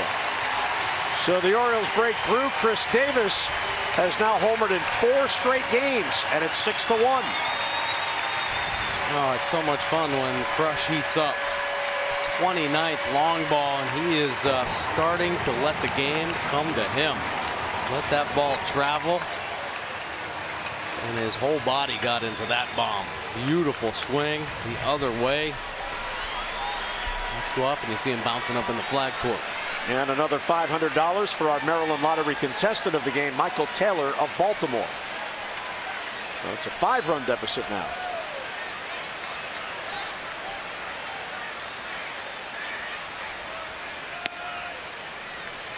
There is no effort in pulling the baseball. Let it travel. Think it to the big part of the field, and he gets to it and through it. This ball hits off the top of the Orioles bullpen, bounces up into the Monument Park up there. Races on, and Fiers get there, and he'll retire Schoop on the ground ball. But Chris Davis gets the Orioles on the board, his 29th. He's now homered in 4 straight games. Led to the 5th, 6-1 Astros.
Artist Kevin Mack performed as part of the Orioles Summer Concert Series, and we talked to him and found out he loves the O's.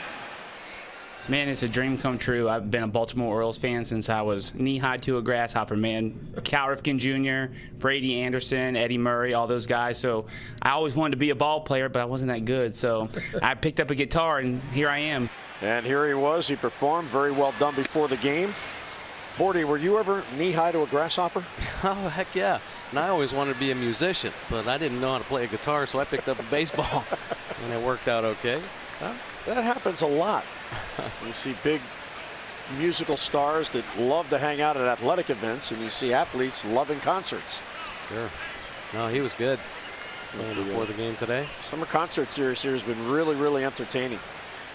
A lot of talented people have come through here. Yes. Including Janae Cherry. Or Mrs. Brad Brock. Right.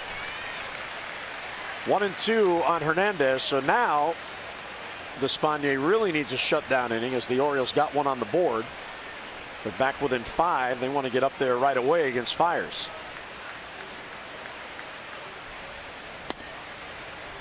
A little bit low, 2-2.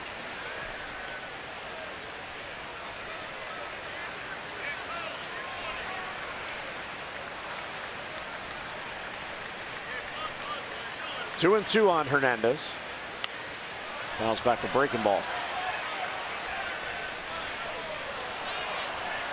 Now, before the game, when Buck Showalter had his media session, he mentioned that if there was early trouble last night, and there certainly was, Tyler Wilson likely had the pitch in that game to eat up some innings, because he was the one reliever with options that they could send down to get reinforcements in here. Foul ball, he didn't mean to swing. And you wonder, Despaigne's tonight in the exact same position. Chris Tillman was knocked out in the 3rd inning, did not record an out in the 3rd inning. So if Despaigne pitches deep in this game, he won't be available for 3 or 4 days. Right. He may head right back and get another fresh arm here for tomorrow. Yeah, well, I think you're going to have to do that. I mean, really. They need a fresh bullpen. They need to have bullets down there. They can't sit on Despaigne now for 3 or 4 days. And most of these guys, Ubaldo got used up yesterday. Worley, he's a monster. He could take the mound today, but he pitched a couple innings last night. Popped them up on the 8th pitch. Chris Davis in foul ground. Has it for the out and 1 down. Well, the bullpens in this series, this coming into the game, neither has really had solid efforts, and very surprising for the Orioles bullpen with that ERA. Yeah, it's a tough one, and 4-game set here, so both managers wishing that their starters could get deep into this ball game. How about 8 2/3 for the Houston Astros, 9 2/3 for the Orioles. The Orioles bullpen has been one of the best, if not the best, this season. They've been getting roughed up a little bit here recently. And you take your chances when you keep running your middle relief out there. The Orioles back end of the bullpen's been solid all year long. And really the key to most teams, your middle relief hold up in some of the short outings and the starters this year. Another pop-up. Kim was deep, charging in. He's going to get there. And 2 down. Well, the Orioles bullpen last night allowing 9 earned runs. The bullpen's ERA, they came into last night's game with the best ERA in the league, 3.20. It's now 3.34. It went up 14 points in 1 game. I mean, you rarely see that this late in the season. Yeah, well, a lot too many innings thrown, obviously, and too many runs on the board for sure. Here's Tony Kemp. Louis Tiant delivers, and it's outside. You do what you can to break the rhythm and timing, but if you can't be consistent with your command and do that, there's going to be some problems. Drive a manager crazy, that's for sure. Ties up Kemp but misses 2-0. Well, maybe he was watching the Orioles last weekend when Cueto pitched against the Birds in San Francisco. Sure. Cueto is the master at that. Yeah, he's having a great year. There's a strike on the corner, 2-1. Kemp is 0 for 2, one of the few hitters in this lineup who has not joined in the fun. In fact, he's the only hitter who has not been on base. He did get a run in, did not get an RBI. Bases loaded, he hit into a double play, and a run came in. 24-year-old. He was drafted as an infielder, but as we mentioned, he plays second base. He's not going to play second base on this team. Went too far on that pitch, 2-2, not with the possible MVP, Jose Altuve, at second base. Yeah, but smart drafting. You know, athletic infielders. Yeah. Absolutely. And you can stick them in the outfield. You see in the major leagues all the time, some of the best outfielders, former infielders. You know, great pursuit angles, strong arms in the outfield. Pops up the slider. That's going to slice back in the crowd, out of play. Well, that's why there's all the talk about Alex Bregman, who was drafted as a shortstop, #2 overall last year. He's playing third base now. That he may move to center field next year because they signed that Cuban star to play third base, and right now he's in AAA and he's hitting already. Wow. So you just keep acquiring talent. You worry about it later. Yeah. If you can hit, they'll find a spot for you. And a base hit in the right field. So Espana denied a 3-up, 3-down inning as the Astros just keep getting on base. Although the way Teoscar Hernandez has played in this series, do they really need another center fielder? They just got a lot of good players, don't they? Good young players. They've had a real good combination of the draft with all those lean years when they were losing 100 games, and their international signings have been fantastic. Yeah. You know, Altuve's out of Venezuela. Here's George Springer. He's out of Connecticut. And some people think that might be an international signing. Spoken from a man from Maine. It depends on if you're a Red Sox or a Yankees fan. I think, right? That's a split state. Yeah. And Altuve's from Venezuela. Correa's from Puerto Rico. Hernandez is from the Dominican Republic. And a strike is called, 1-1 on the count.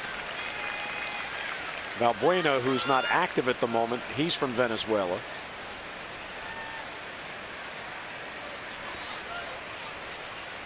And Marwin Gonzalez, who played the first 2 games, he's on the bench tonight. He's from Venezuela. He's their utility man.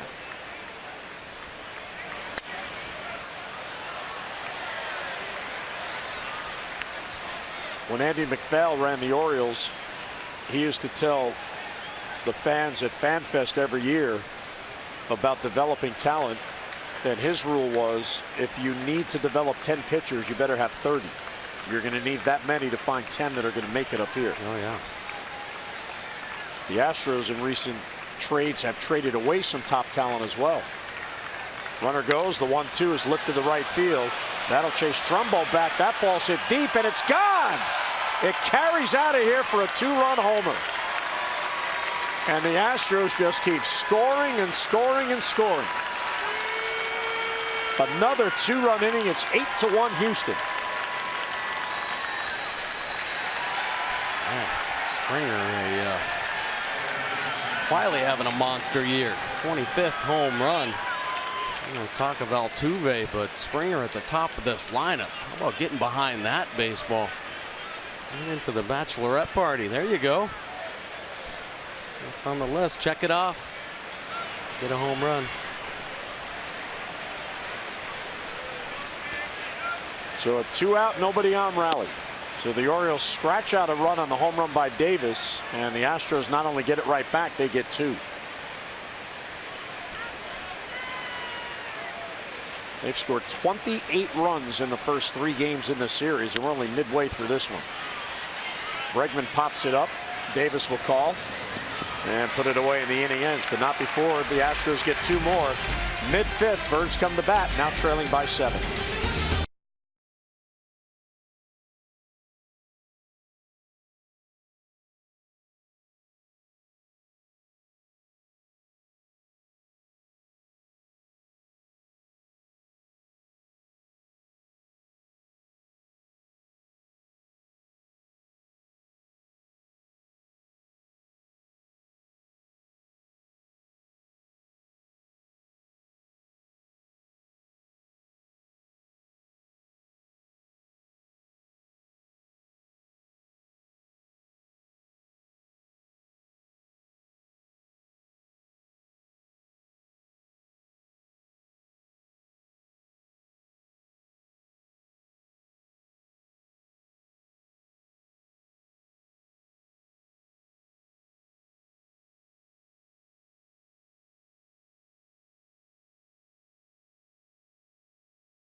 highlights here. Camden Yards. Bregman in the first inning, a 2-run shot to get the Astros on the board. They're swinging a hot bat right now. How about the second inning?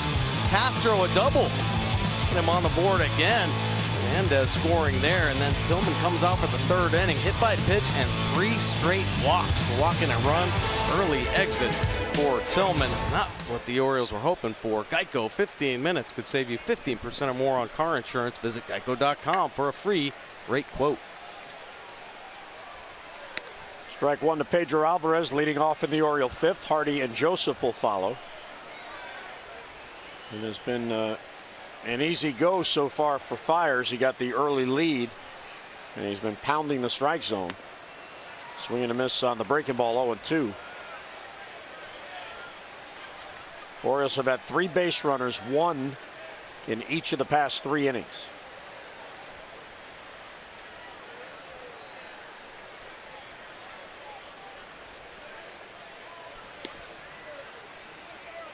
And with Tillman's performance here tonight, you have to wonder, Mike, if that shoulder is a bigger issue than we thought. Yeah, well, there are a couple reasons to be concerned. Obviously, 9 days in between his starts.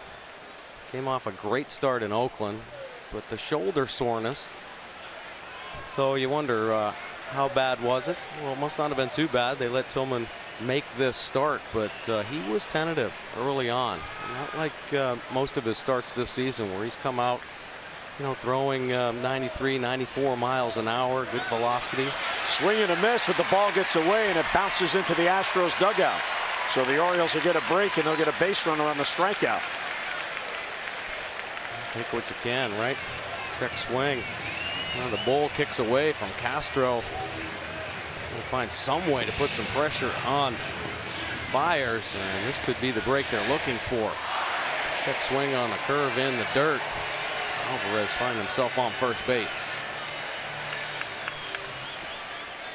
So the wild pitch allows Alvarez to reach. First time in this game the Orioles have had the leadoff man on. Trailing by 7, 8-1. Hardy was robbed of a hit his first at bat. And a good takedown and in.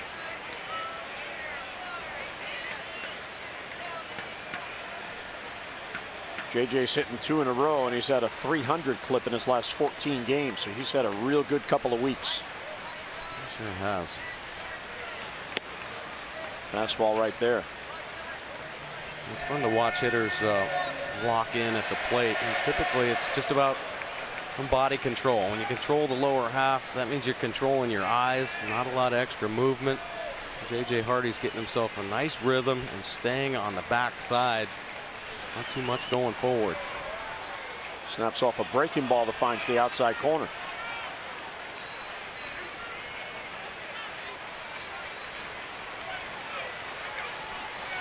Fiers' ERA in his road starts this year is 6.27. He is not pitching to that ERA here so far tonight.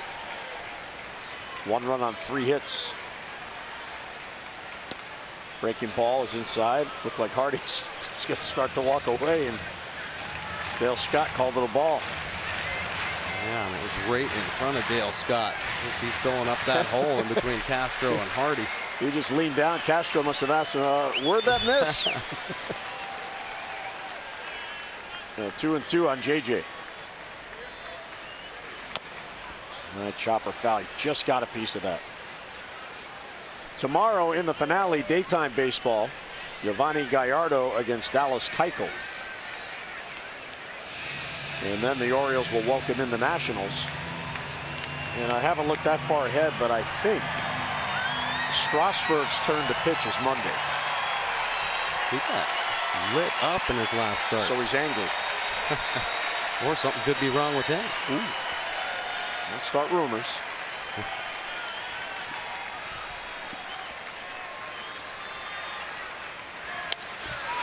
Center field for Teoscar Hernandez. And 1 down in the 5th. A pretty good at bat. But Fiers gets his man. Fiers has 31 big league wins. He's 8-6 this year. 4 below in his career, 31-35.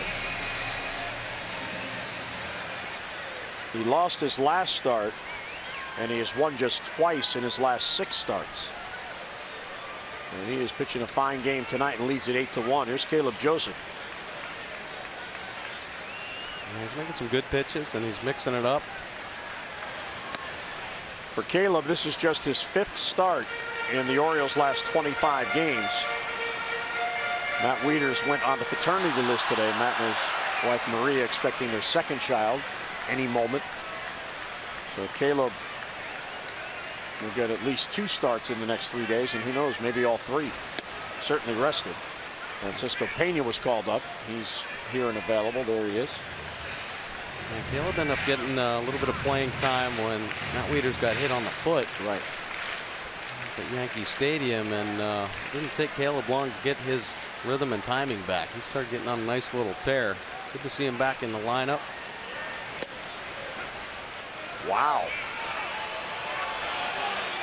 Caleb does not agree. Yeah, Caleb saying, come on now, we've been needing a little help early on in this ball game. Take a look at the Nissan pitch track. Cutter started away and stayed away well off the outside corner.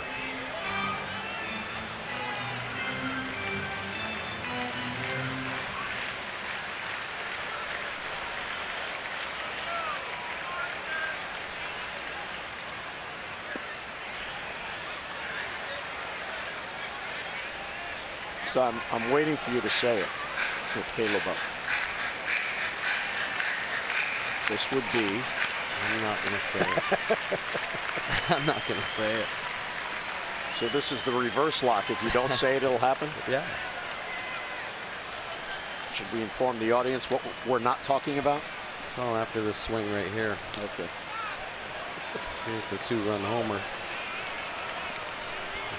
If that happens, it'll happen. This is his first at bat on the homestand. He went 2 for 9 on the 10-game road trip. Got 3 starts on that road trip. Upstairs, ball 3. Good take right there from Caleb. High heater, so tempting. Caleb trying to get on for Adam Jones, who waits on deck.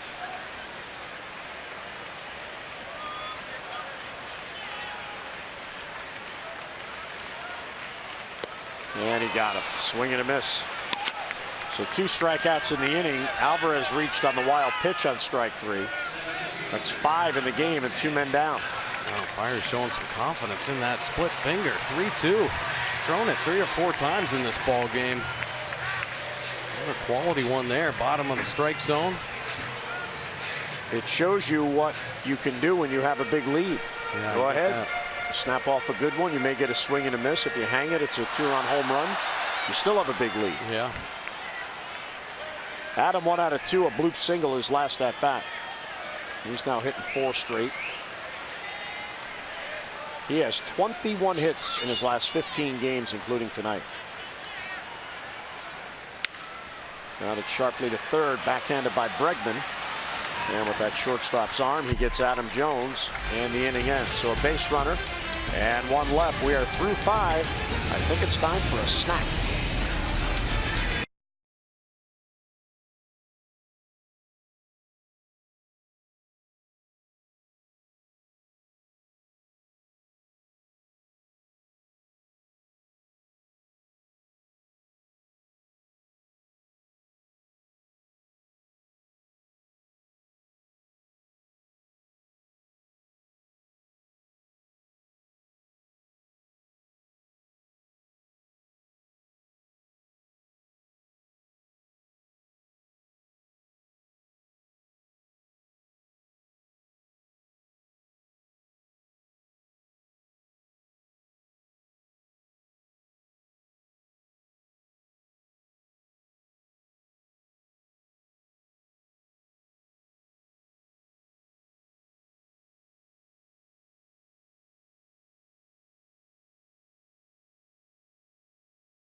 Birdland community hero Lydia DeBose of Catholic Relief Services. Lydia has served as the senior advisor for Hispanic outreach at the headquarters here in Baltimore for the past 20 years. She works to engage U.S. Hispanics with Catholic Relief Services. She has had postings with CRS in Honduras and Guatemala, and she's also had temporary assignments in the Dominican Republic, in Haiti, in Sudan, and Peru. Now, if you'd like to nominate someone for a Birdland Community Hero Award, go to Orioles.com/heroes. Catholic Relief Services, they do wonderful work. There's Espanier, who came on in the third, so this is his fourth full inning. He got 3 outs in the third after replacing Tillman. Came in with the bases loaded. Right center field. This ball has some carry. Trumbo is back, and it is off the wall and in play. And Altuve heads to second with a double.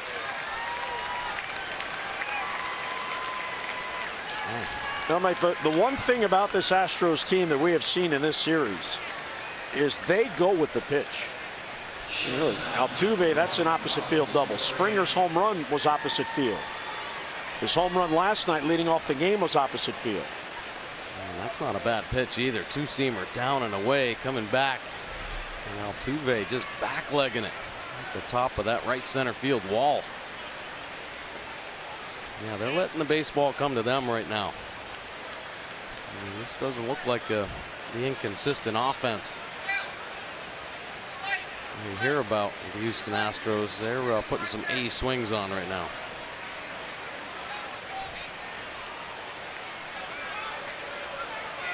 They're waiting to see if the Astros want to challenge if it's a home run. But it hit the top of the wall and came back.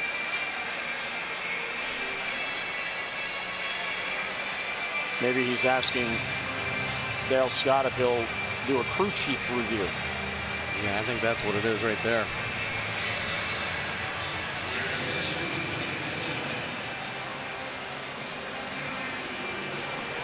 I think what A.J. Hinch is wondering about, it's kind of an illusion out there because there's a separation between the fence and the wall of the bleachers, the green wall behind the fence. And Hinch may have felt from his vantage point that it went off the top of the fence, hit that wall and came back. But from our view, it did not do that. So all 4 umpires are huddling. Bob Davidson is the second base umpire who made the call. See, if it hits off that back wall, which is the facade of the bleachers, then it's a home run, but it didn't appear to do that. It appeared to hit off the top of the wall and come right back to Trumbo.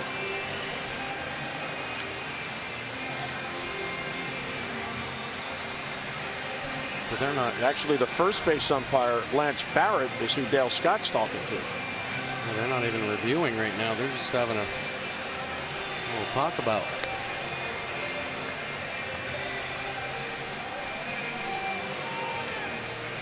So they've talked it over and they'll relay what they've decided to A.J. Hinch.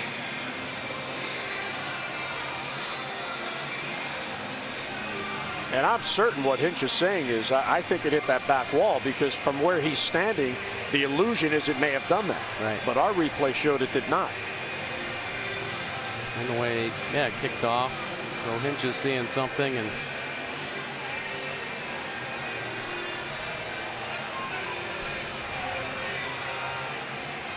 Buck Showalter, you can see the steam just coming out of the ears right now. You got to get it done. You got to make a decision one way or another. And Dale Scott's got to make a call here. Too much time.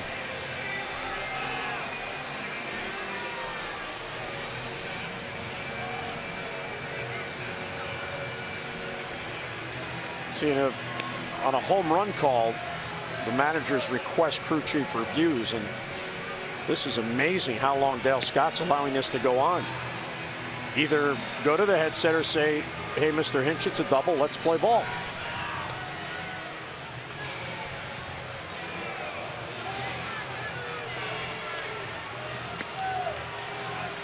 Fans are getting restless. Yeah, absolutely. And Despaigne on the bump, he's getting restless for sure. And they're going to continue to huddle.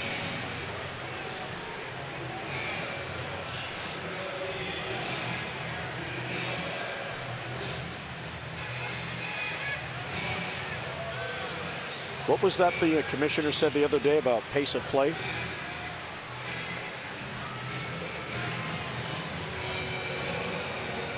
And now they're going to review it. After all that, they're going to review it. Wow. Wow. So A.J. Hinch pleaded his case twice, and after the second time, and now Buck Showalter wants an explanation. He is furious. Yeah. He's talking to Dan Iasonia, the third base umpire.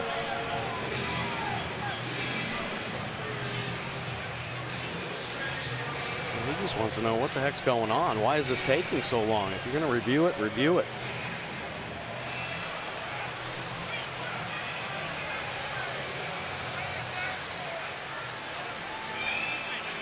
So Dan Iasonia is explaining to Buck what went on in the discussion, and A.J. Hinch is still pleading his case with Dale Scott, even after the headsets came off.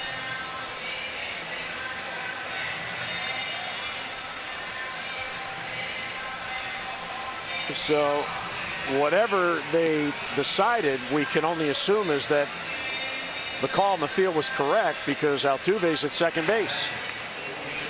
Did Dale Scott ever put the headphones on? Yeah, he did. He never came out with a call. No, he just took them off and walked over to Hinch and talked to him. He didn't indicate double or...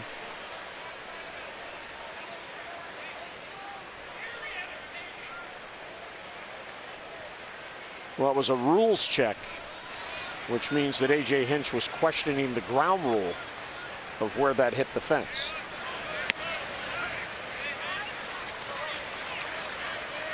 Five minutes and 45 seconds. Wow. For a check on the rules, which if they went to the video immediately, they would have seen that it hit the wall and stayed in play.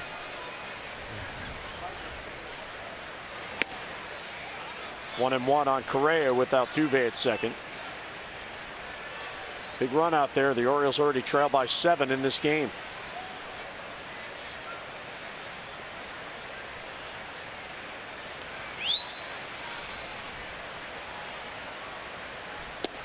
Next swing and it's low, and Despaigne, he's got some good stuff tonight, Mike, but he's not throwing enough strikes. A little erratic right now. All over the place. Comes up with some quality pitches at times. Seems like every count getting deep. There's a good pitch. There you go. 2-2 the count on Correa. Good breaking ball there. Boy, that, you just don't know what you're getting every pitch with Despaigne. I mean, changing his delivery. Sometimes he'll have a pause at the top, change his arm angles as well. Now back. No pattern at all.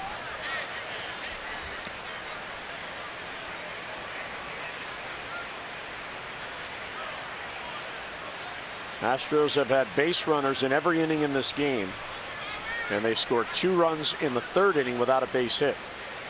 A hit batter, 3 straight walks, and a double play ball. Foul off the mask of Caleb. Good heater, trying to slow Correa down. A couple breaking balls on the outside corner, and this 2-seamer is taking off with some extra life, but Correa getting a piece. On the way back, catches Caleb on the side of the helmet.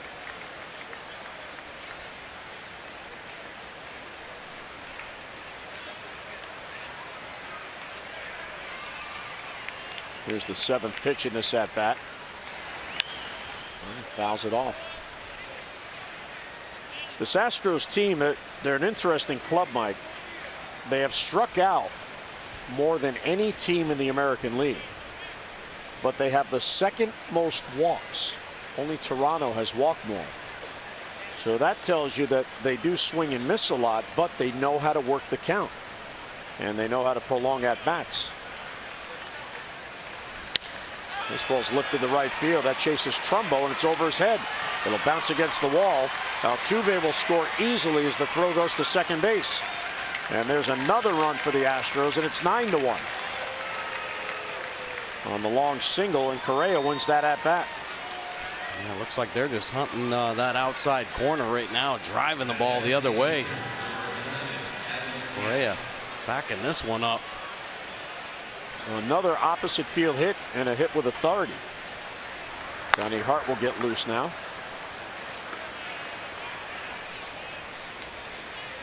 So Despaign's allowed 3 runs plus an inherited runner to score since he came on in the 3rd inning. Still nobody out here in the 6th. Another base hit. Another opposite field base hit. Correa heading to 3rd. The throw on through. He is safe.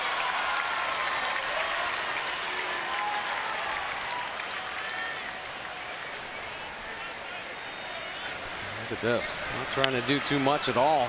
First pitch, outer 3rd, slapping it the other way. Orioles infield shifted around. Almost like they're working on stuff right now. Correa hustling on in. There's a time when you might question that play right there. Up 9-1 here in the 6th inning, but the way these offenses are set up, the Orioles can put a crooked number up in a heartbeat and make this game pretty interesting.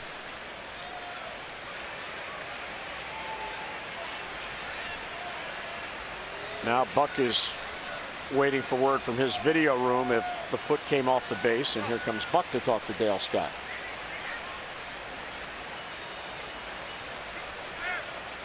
And he's going to make a pitching change, it looks like.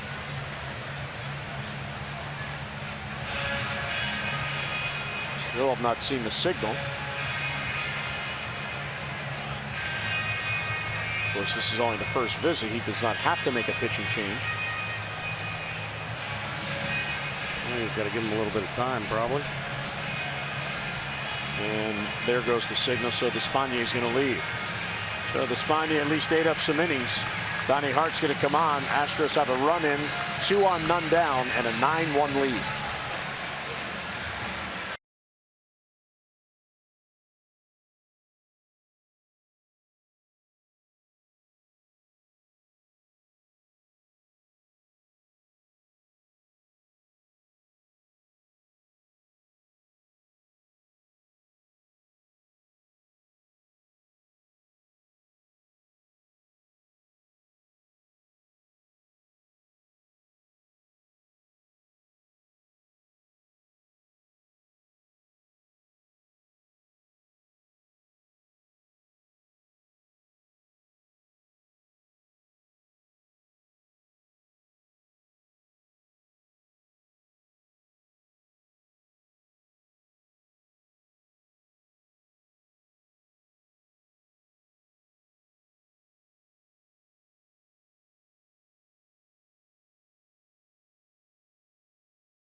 Masson is brought to you by Southwest. Transparency, low fares, nothing to hide.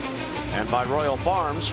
Royal Farms' new and delicious hand-pulled chicken sandwiches come in 4 great tasting varieties. Enjoy one today. Summer night in downtown Baltimore. And here's Donnie Hart to try to restore some order to this game.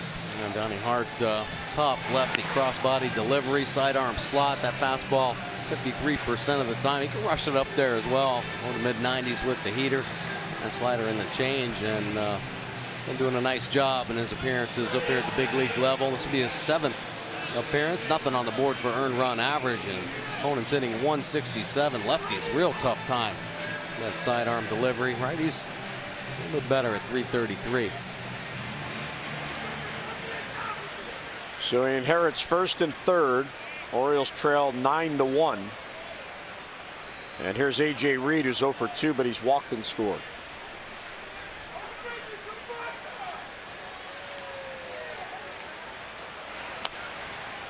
And another foul, 0-1. Well, the Astros not only have 11 base hits in this game, they've drawn 7 walks and there's been 1 hit batter.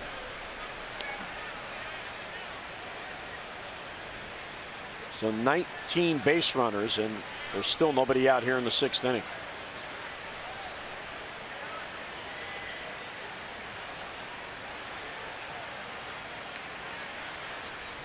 Check swing.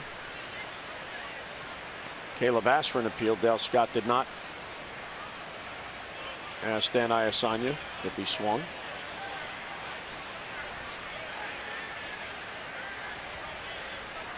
Well, 1-1 the count on A.J. Reed.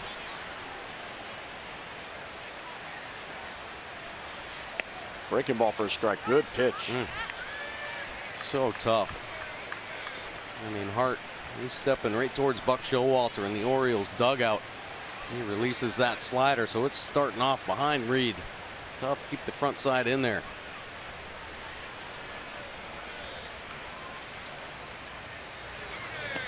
A little bit low with that breaking ball. 2-2. Take a look at Donnie Hart's delivery here. Many times it's about the deception. Starts with the hands up high and then he coils up. You see that cross-body step. Tough to pick it up in that 3/4 delivery. Where's it coming from? Right out of Jonathan Scope's chest.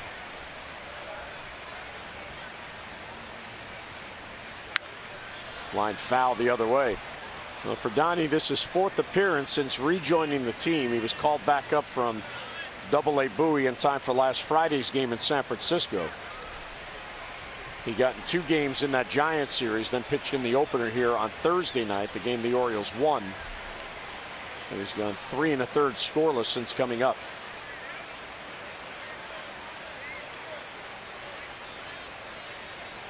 Got him. So he stayed with the breaking ball, and that time Reed couldn't reach it. 1 down. Nice pitch. Great location. Caleb Joseph setting up down and away. Reed knows he's got to keep the front side in, so he fights as long as possible. But the location perfect from Hart. Well executed for the first out. So lefties are now 1 for 13 against Donnie Hart. Here's Hernandez, 1st and 3rd with 1 down now with a run in. And a strike. Donnie hasn't been given the chance to see very many righties, only 6 at-bats. The righties are 2 for 6 against him. But he is showing that he could do what he needs to do, and that is get out lefties.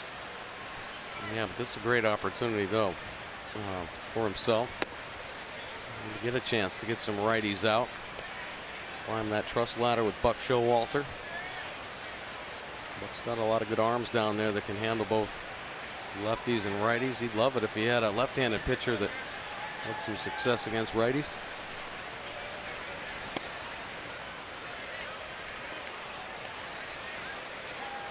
Ball's behind Teoscar Hernandez, 2-1. Hernandez has walked twice. He has scored once. And he's popped up to Davis at first.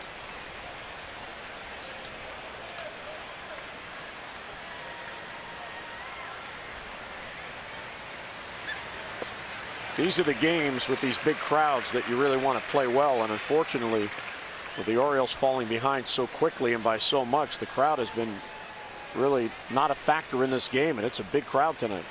Yeah, you're kind of hoping in the middle innings that the Orioles offense might get something going, bring them back in, but it hasn't been. It's been the Astros offense that just keeps coming.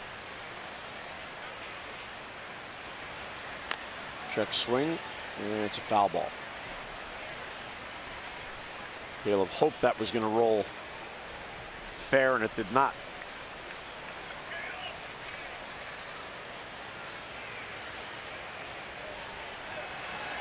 Good pitch for the fastball there. A little risky sometimes cutting that fastball across the plate. You better get it in hard on the right-handed hitters. He ties Hernandez up there. You leave it on the white, they get a good look at it.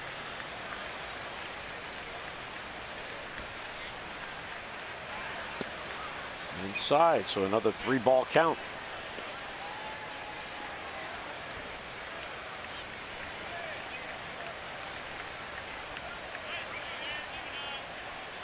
Correa is the lead runner at 3rd. Gaddis is the trail runner at 1st. Oscar Hernandez really battling here. This will be the 7th pitch in this at bat. Outside, ball 4 and another walk. That's 8 walks issued by Oriole pitching. Man.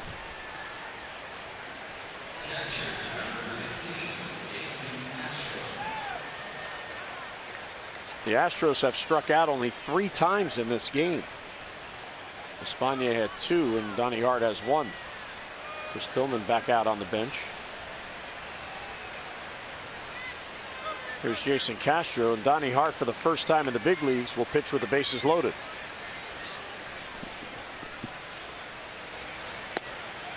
A little bit low.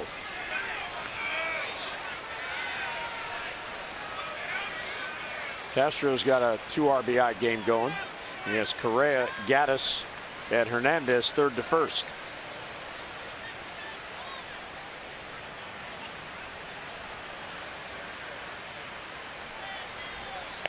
Breaking ball for a called strike. Well, it's back-to-back lefties here. Castro and Kemp on deck.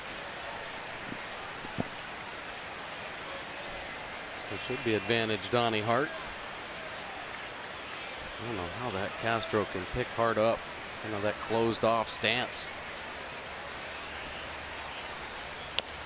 High chopper to third. Manny's going to have to go to first. The only play, and another run comes in. That's a tough break. How about that? They've had a swinging bunt RBI single and a Baltimore chop to Manny Machado, who had no choice but to take it out.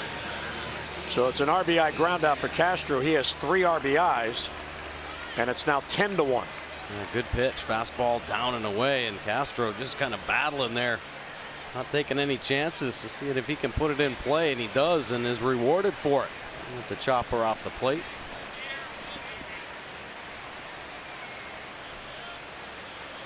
And Correa comes in 2 down. Here's Kemp.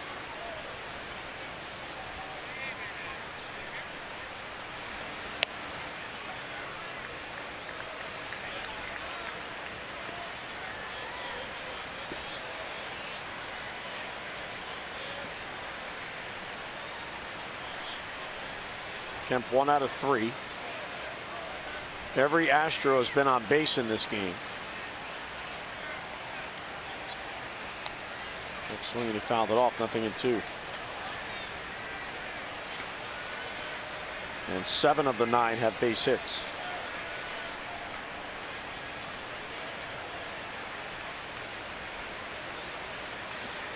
Gaddis at third and Hernandez at second.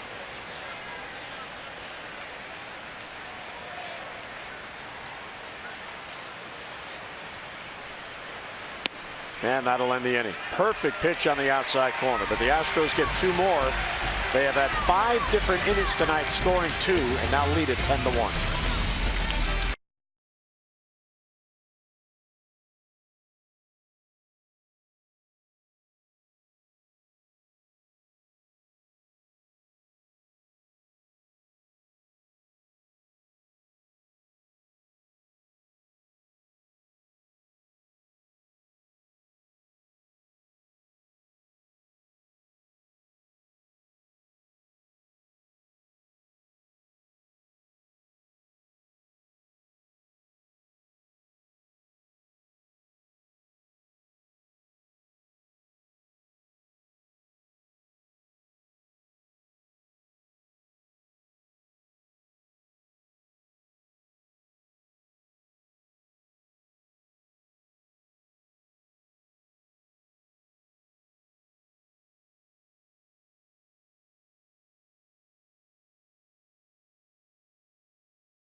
by PNC Bank for the achiever in you.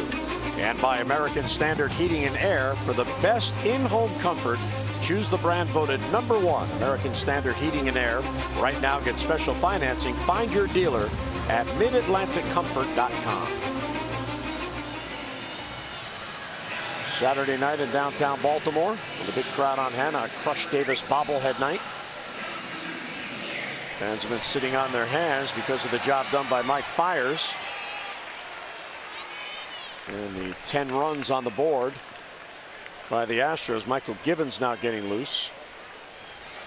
Hyun-Soo Kim, Machado, and Trumbo against Fiers. And a strike. Kim is 0 for 2. He was called out on strikes in the first, grounded out sharply in the third.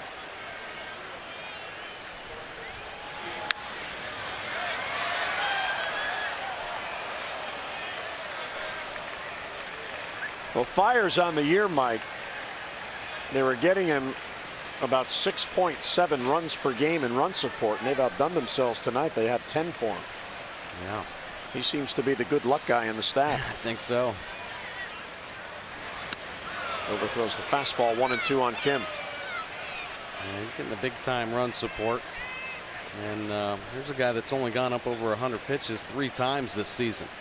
So they've been pretty easy with him as far as his pitch count goes, but very efficient in this game. Only 72 pitches thrown.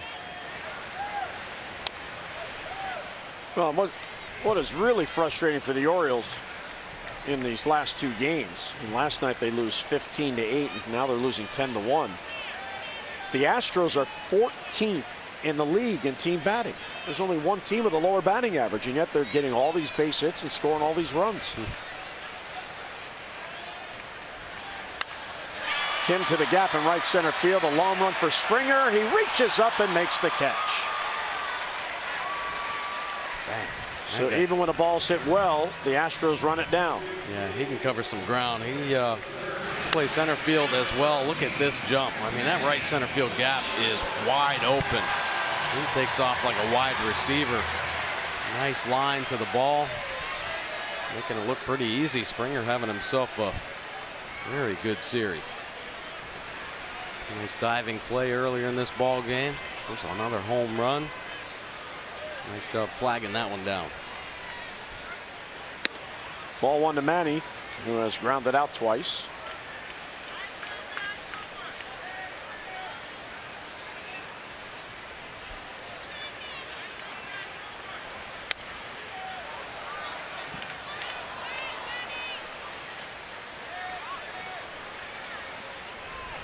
So it looks like 10's the magic number here. 10-1. He's finally starting to pump some heaters in there. Back-to-back fastballs. Threw a few to Kim as well.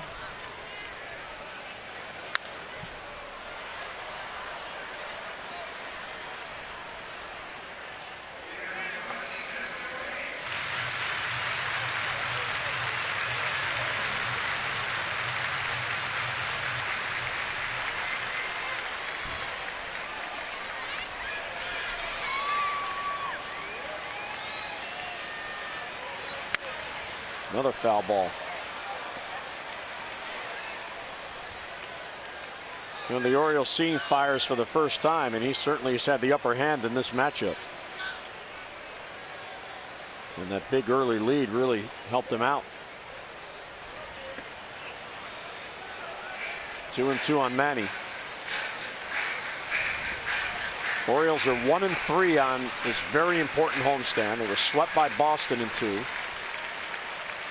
And 1-1 in this series so far and trailed by 9 here. And overall, they've lost 7 of their last 11 games. That ball's ripped to the corner. He got a hanger. Tony Kemp will play the carry. Machado's going to head to second base with a 1-out double.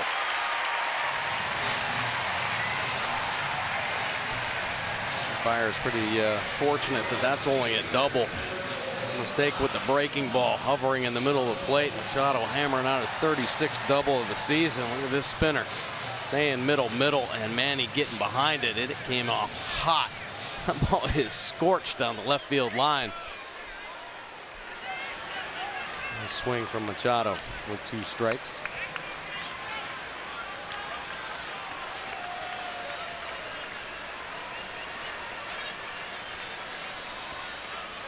You'd like to see a little pressure put on Fires. The Orioles in this game, I think Castro was crossed up there. This is the first time all game there's been a runner at second base, so they had to change the signs, and one of them forgot. Absolutely. Wasn't I calling for a fastball there? Yeah. Oh, yeah, I forgot we haven't had a runner at second base. Oh, my goodness.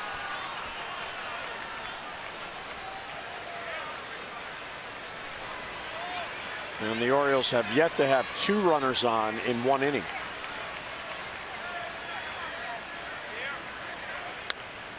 That's too bad. Pitch was coming inside, didn't mean to swing, and it hit the bat. PNC inside the numbers, Mike. Runners in scoring position. Yeah, Astros 3 for 13, but the Orioles, no opportunities. Well, now. Till now.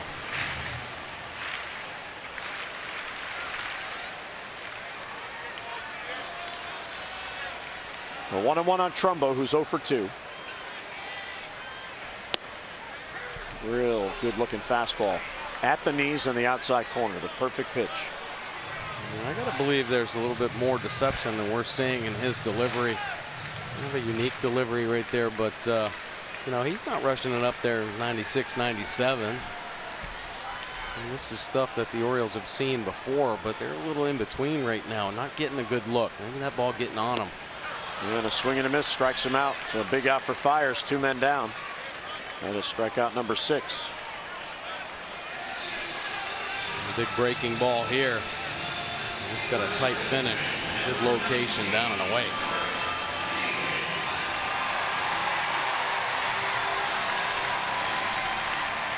So an RBI out there for Chris. He's now hitting 4 in a row, and he's homered in all 4 games. All 4 of those home runs are solo home runs. Let's get a look at our Lexus of Towson drive of the game.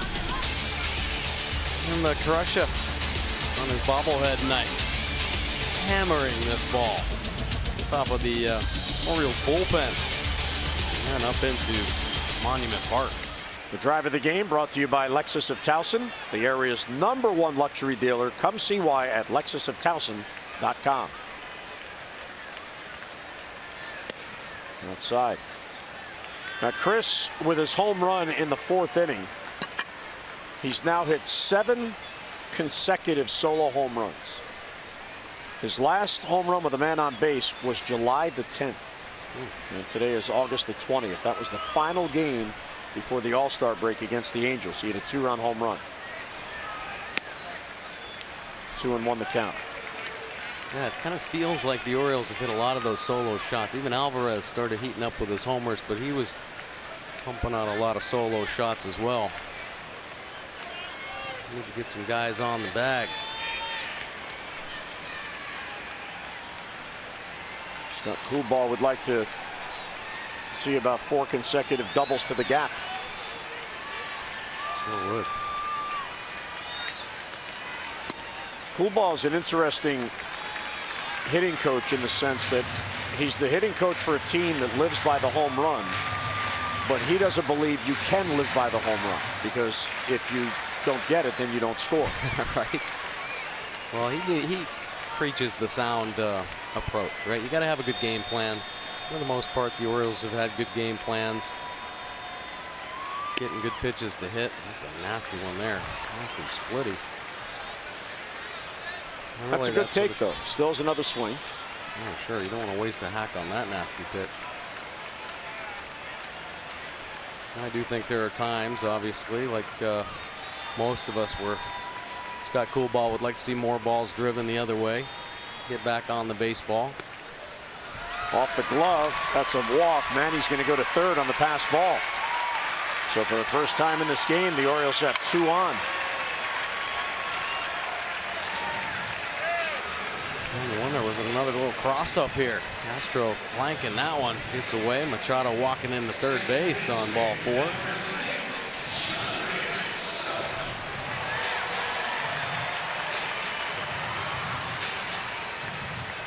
So for the first time in this game, a little adversity for Mike Fiers. Jonathan Scope will bat now. Jonathan singled in the second inning. He's 1 out of 2. He's now hitting 4 straight games and has 21 hits in his last 21 games.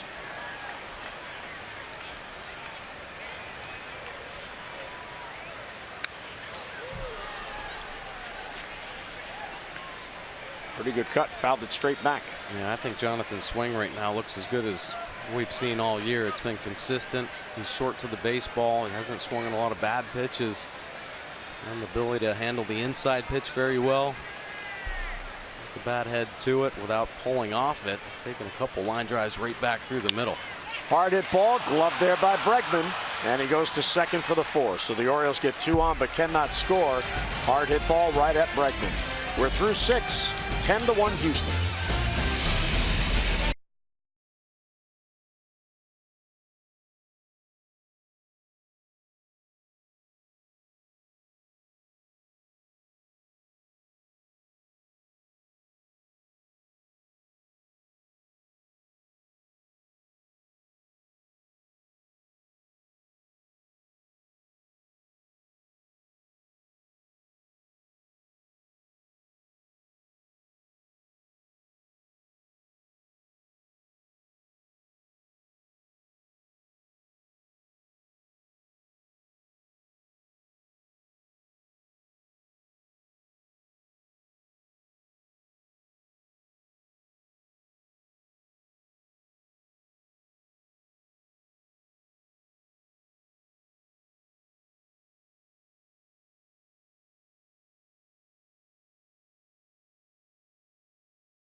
To just 2 innings plus 4 batters, 10-1. Welcome into the booth, Jim and Mike, on this Saturday night. Tomorrow, it's Emoji T-shirt day. Yeah, nice giveaway for the fans. Sweet T-shirt giveaways have been awesome.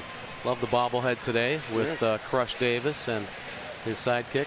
Yeah, meantime, the Orioles in this pennant race, and all of a sudden the pitching is a big concern. Well, I'll say, I mean, my goodness, it seemed like, okay, finally everything's starting to turn around. Orioles offense coming back to life.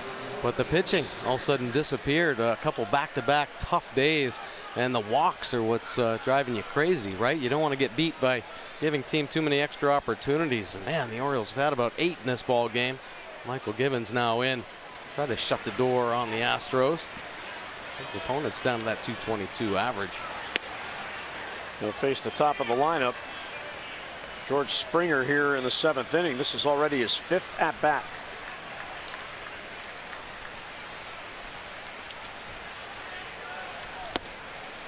Outside. Michael's been pitching very well.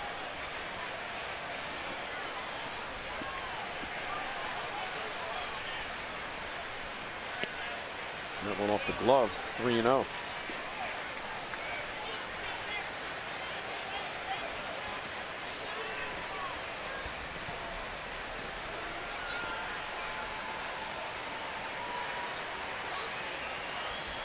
All right for Buck Showalter and John Russell.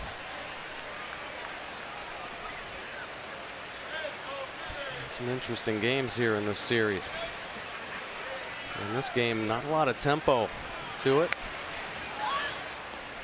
But the walks, there was a long replay or discussion about a replay that went up over 5 minutes. And it seems like the Orioles kind of sitting on their heels in this ball game.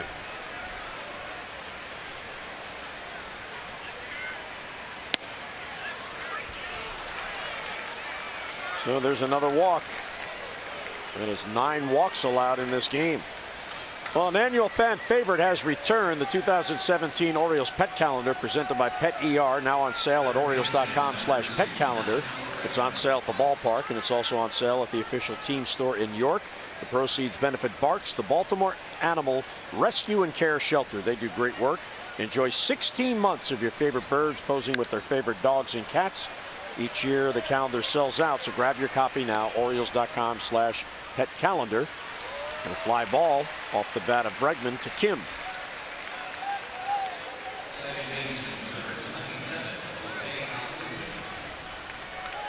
And Mike, you mentioned that long discussion, and it was all about a rules check.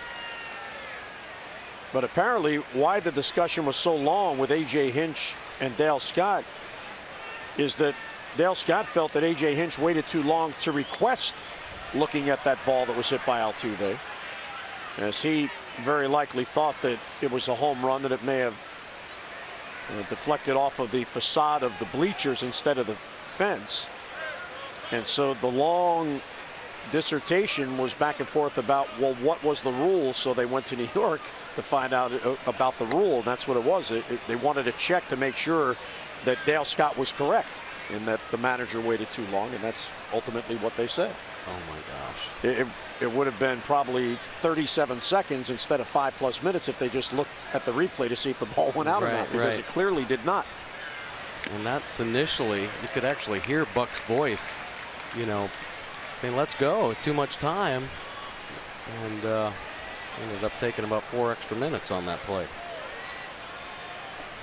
1-2 on Altuve.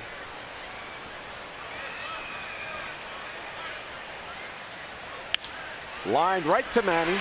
No other play, 2 men down. So for the Astros, finally a hard hit ball hit at somebody. Right. Altuve, anything he hits is hard. Well, Givens has put together 7 consecutive scoreless appearances, total of 9 in the 3rd innings. He has not allowed a run since July the 30th. And here is Correa. Astros have scored in 5 of their first 6 at-bats. That one got a piece of Caleb. We'll go pick up the foul ball to jog it off.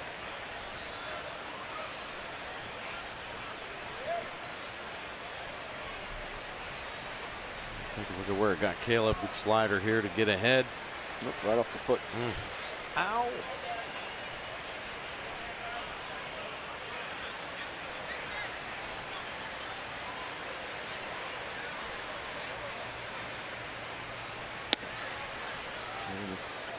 Breaking ball is low.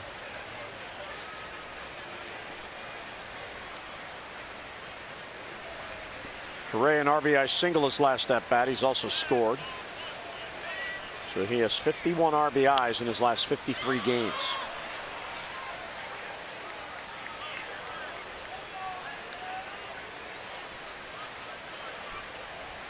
Michael Givens, much like Donnie Hart here. Cross body, sidearm delivery, very tough on the right-handed hitters. Sets up over on that third base side of the pitching rubber.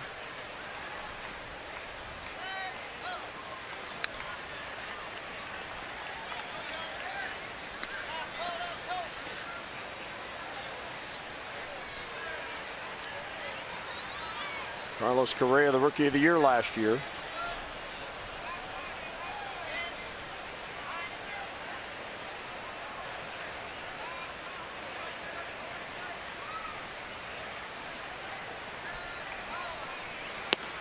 Well off the plate, 2-2.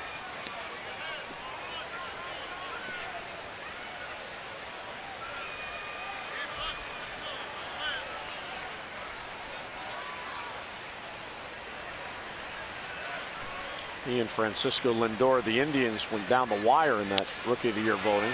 This ball's hit well to left field. That chases Kim and to the warning track to make the catch. So a leadoff walk and left on first. On to do-ups, Alvarez, Hardy, and Joseph for the O's.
Up with Catholic Relief Services to help in their Helping Hands food drive, as the goal was to send 10,000 meals to Burkina Faso in West Africa.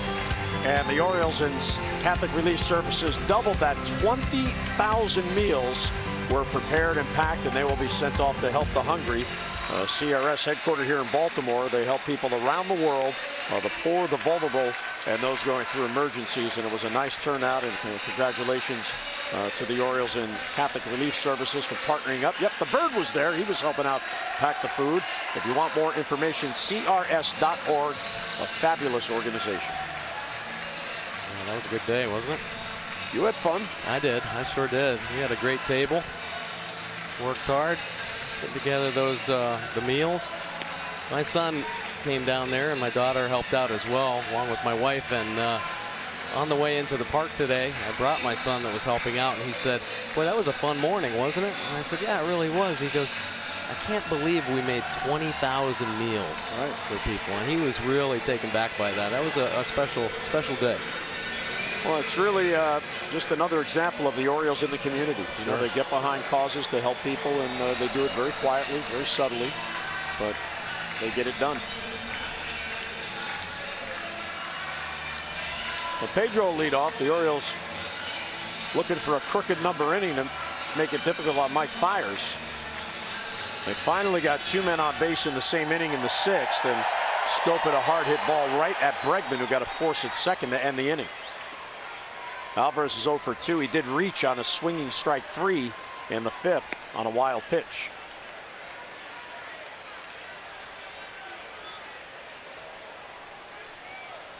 And Fiers, looking for his 9th win, has a 9-run lead here in the 7th. Well, this is just what A.J. Hinch was hoping for. Fiers to get deep into the ball game, save his bullpen. Brad Brock getting loose to come on and work in the 8th. And a pop-up. Long run for Bregman, who was in the shift. And he has it for the out. So 1 down here in the Orioles' 7th inning. This copyrighted telecast is presented by authority of the Orioles and may not be reproduced or retransmitted in any form. And the accounts and descriptions of this game may not be disseminated without the express written consent of the Orioles. 39,373 the attendance here tonight.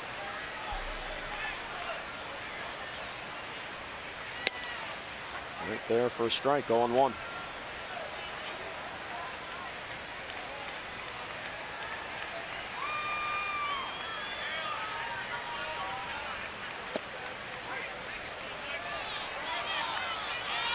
Two perfect pitches on the outer part of the plate. Fiers now 31 years old. Bounce towards third. Long throw across from Bregman, off the glove of A.J. Reed, and Hardy's going to reach. So the throw bounced, and Reed could not get it to stick in the glove, and the Orioles had a base runner. It's about time this guy did something wrong. Bregman finally. Incredible running play, and doesn't get any help by Reed at first base. Tough pick on the end. Reed wants it bad. He reaches out there with the left hand to try to grab it, but can't quite come down with it. Bregman playing a very solid third base. We're swinging the bat well, too. Newest and youngest members of this Astros team. Hardy is being credited with a base hit. So he has a 3-game hitting streak now. Strike 1 to Caleb.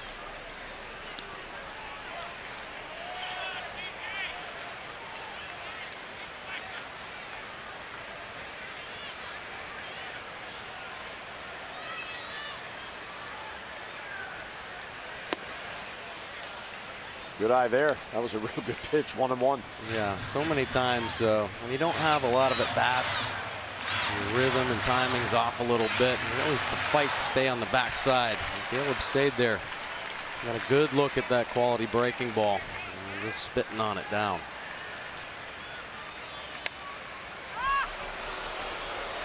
Weak foul ball. There's Brad Peacock getting loose. He just rejoined the team yesterday.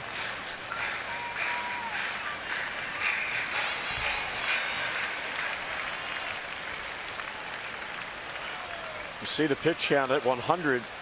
The most he has thrown in any start this year, 104 at Oakland. That was on April 29th. And in that start, he went 7 innings. And Caleb down on strikes. Can't catch the high fastball. That's number 7 and 2 men down.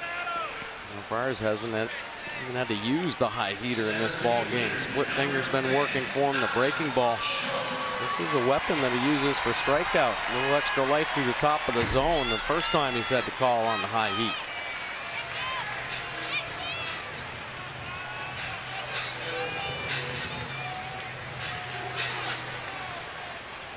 Now Adam Jones, another at bat. He's 1 out of 3, singled off the end of the bat in the 3rd inning. Orioles have only 5 base hits in this game. 3 singles, a double, and the home run by Davis.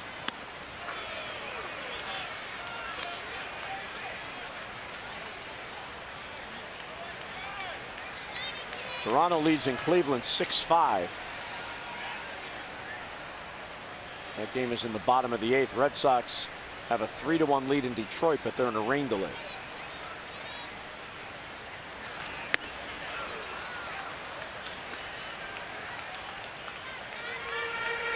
Could be another dramatic conclusion in Cleveland. Yeah.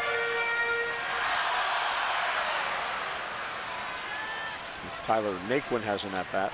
Yeah.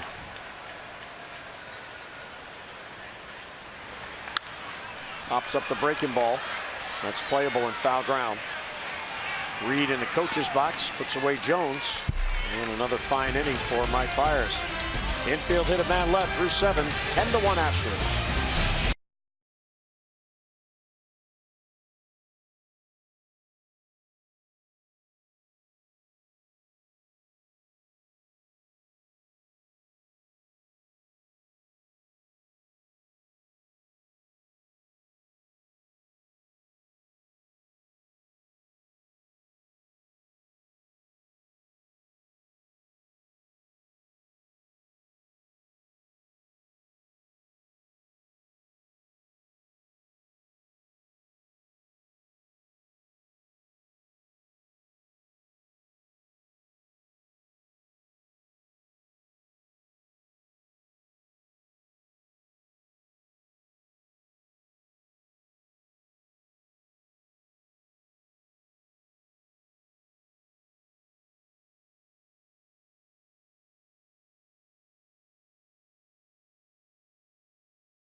Miller time, brought to you by Miller Lite. We go to the top of the 5th. Runner on at first base, 2 down. George Springer goes the opposite way, and his home run finds a bachelorette party.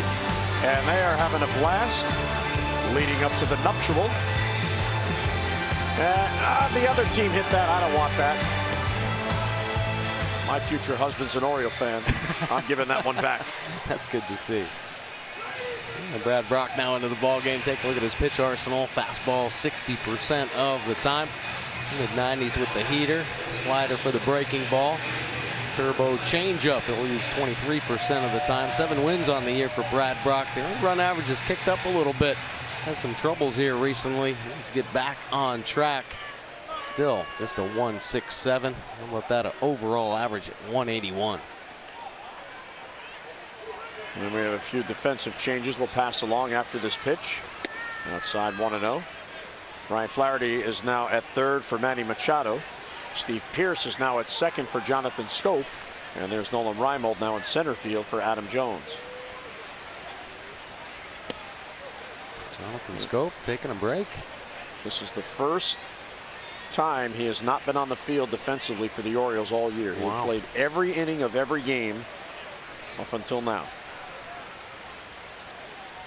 So his game streak is intact. Diving stop by Flaherty. And he'll get Gaddis. Welcome to the game, Ryan Flaherty. Come on. How do you do that?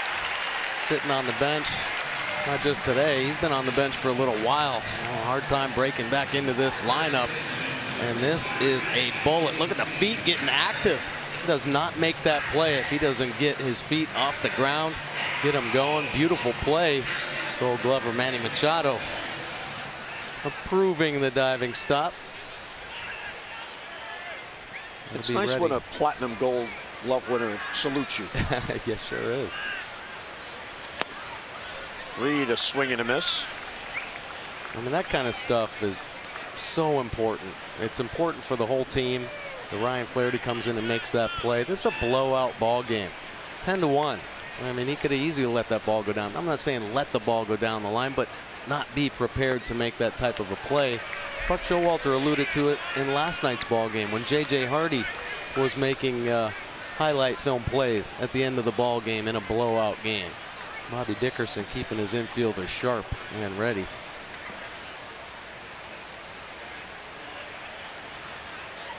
Oh, 0-2 on Reed.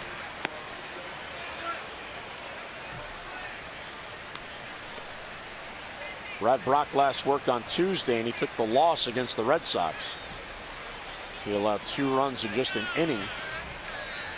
Mookie Betts, a 2-run home run, broke the 3-all tie. That was the Betts 2-home run game. He drove in all 5 runs.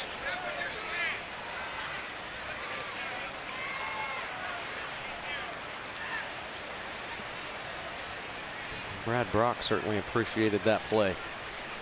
And it could have been another here we go again, and maybe the confidence kind of wane a little bit.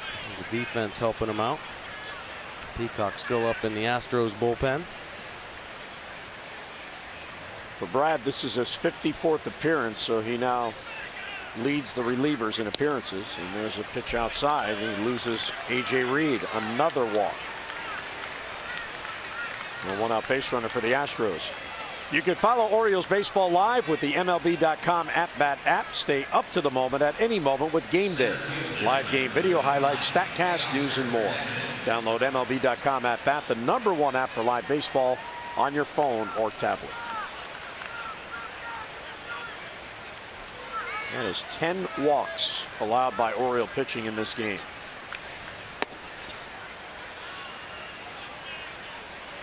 Caleb out to the mound. It's caught a lot of pitches.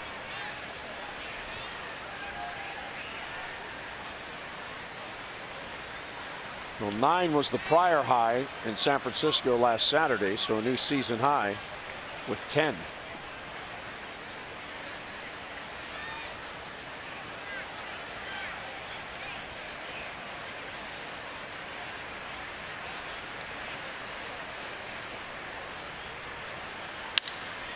Could be 2. Hardy to Pierce and back to first. Double play, and that'll end the inning. And look at that pivot at Steve Pierce out there at second base. A 1-out walk, none left, mid-8th, all Astros.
Wrap up the 4-game series tomorrow. It'll be Yovani Gallardo for the O's, Dallas Keuchel for the Astros. Our coverage on Masson 2 begins at 1 o'clock with O's Extra, presented by Southwest, then game coverage at 1:30. We've got all the access you need right here on Masson.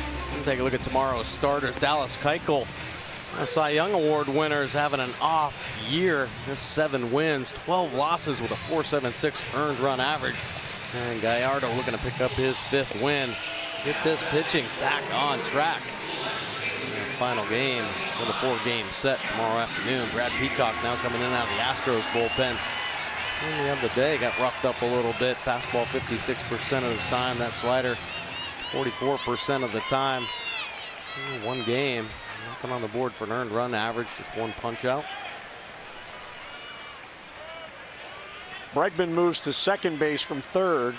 And there is Tyler White now in the game at third base. So Altuve is out of the game. And Kim swings through at 0-1.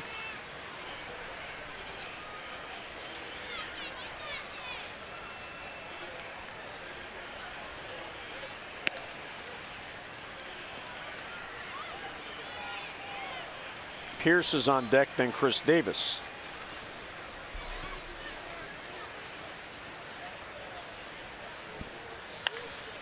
Right to Bregman. Soft line drive, 1 down. Tough luck for Kim. He's hit the ball hard tonight.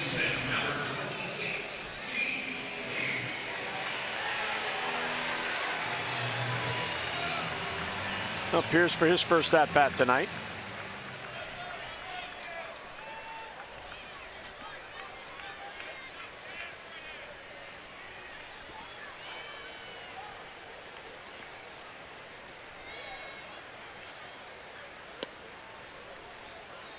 Davis hitting 2 in a row, 2 for 5 in those games.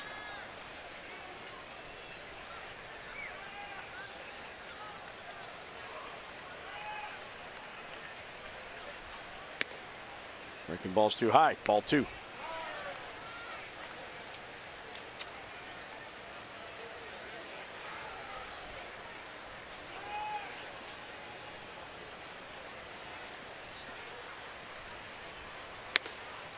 Ball 3.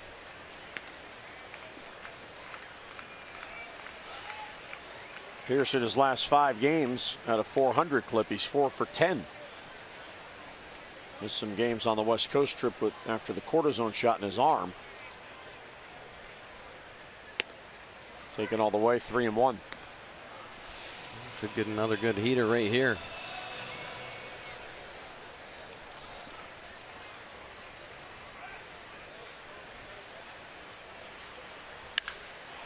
Left field, got a lot of it. Back on it is Kemp, and that ball is gone. Steve Pierce gets an at bat and hits it out. So it is 10-2 in the 8th. His first home run for the Orioles since rejoining the Orioles. A pretty good inning for Steve Pierce. Nice double play turn in that last inning, and then slamming the solo shot, picking up his 11th long ball. It's a 3-1 cookie and does not miss it. The count does matter, even in blowout games. Mark Trumbo now. It is a 3-1 fastball. Just leaks back over the inner third. Castro wanting it away. Steve Pierce turning and burning.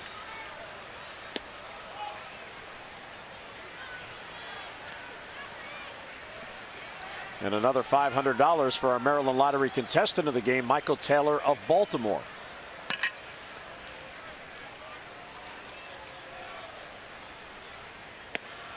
A good pitch. Had Trumbo way out in front.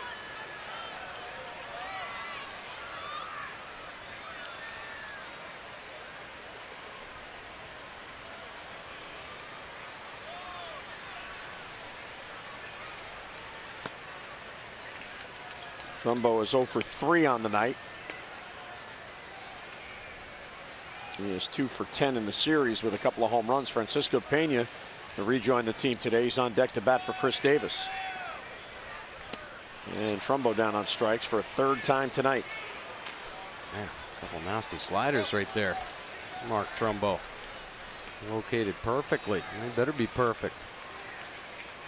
Starts on the outer third, just working off the edge.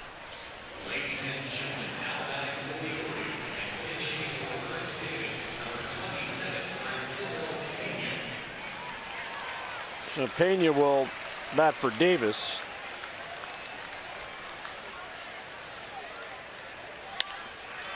First ball swinging, chases Springer, but he'll get there.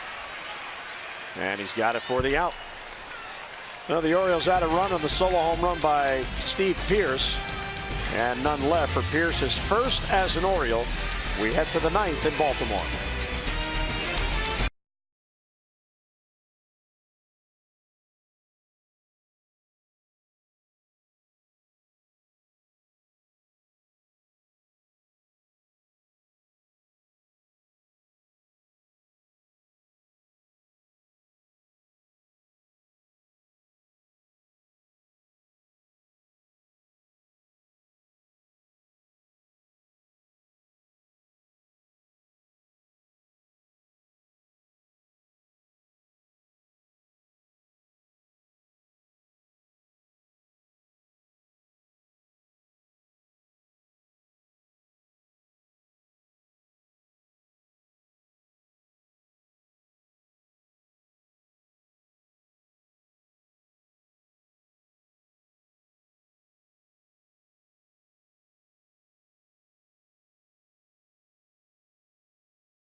Is brought to you by Southwest. Transparency, low fares, nothing to hide. 10-2 game. We go to the ninth, and the game getting a little stranger as Ryan Flaherty is about to pitch. The saver reliever with a day game tomorrow. 3 relievers left out there. Britton, who wouldn't come into a night game in a non-safe situation, with a day game tomorrow, and Worley and Jimenez both pitched deep last night, so the first pitching appearance of his career. And it's outside, and Alvarez is now at third base, so the Orioles vacate their DH. Caleb goes to first, and Francisco Pena is now catching. So Flaherty becomes the 21st position player to pitch this season. Tyler White was the 20th in the Orioles blowout win on Thursday. Well, super utility player indeed. Filling up another box. Got done making an incredible diving play at third base. And now in to save the bullpen on the bump.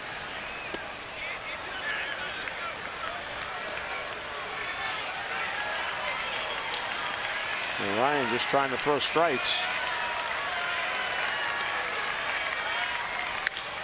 That ball's hit to right field and deep, and back it goes, and that ball is out of here. Castro hits it out, making it 11-2.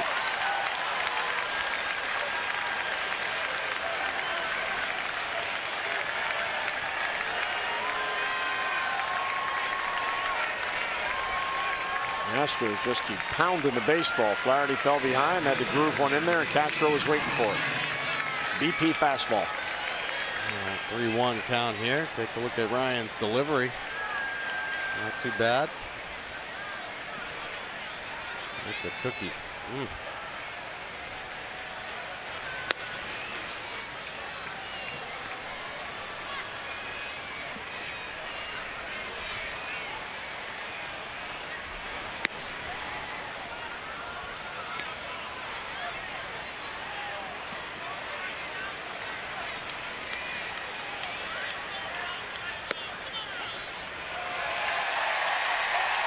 Fans applauding Ryan Flaherty for his effort to get a strike in there.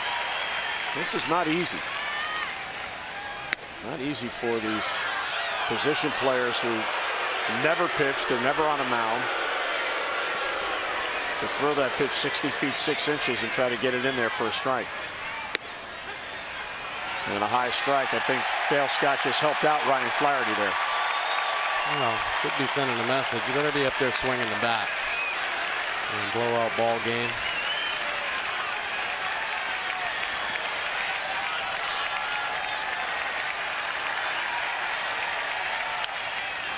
Now back to prolong the at-bat. And this will be the 7th pitch in this at-bat to Tony Kemp, who's 1 out of 4. Dylan Bundy looking on.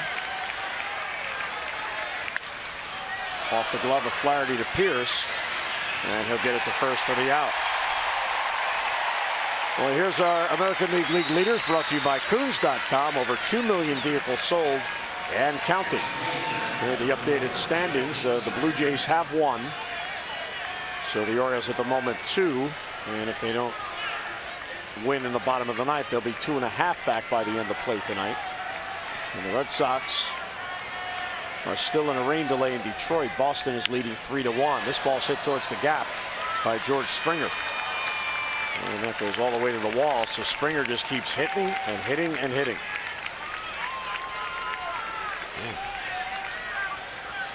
He rakes the Orioles. We invite you to visit MASNsports.com/CareFirst and vote for tonight's CareFirst Fearless Player of the Game. Live fearless with the name trusted for over 75 years. CareFirst, Blue Cross Blue Shield. Bregman with a foul ball straight down at the plate. Gotta give it to Flaherty, right? Sucking it up, getting on the bump, saving the bullpen. It's such a tough call, putting a position player in there. It's dangerous.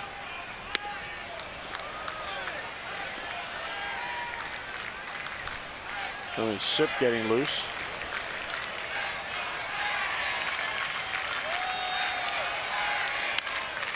Pulled towards the corner, and that's a fair ball. And Bregman has another base hit. Here comes Springer to score. And that makes it 12-2.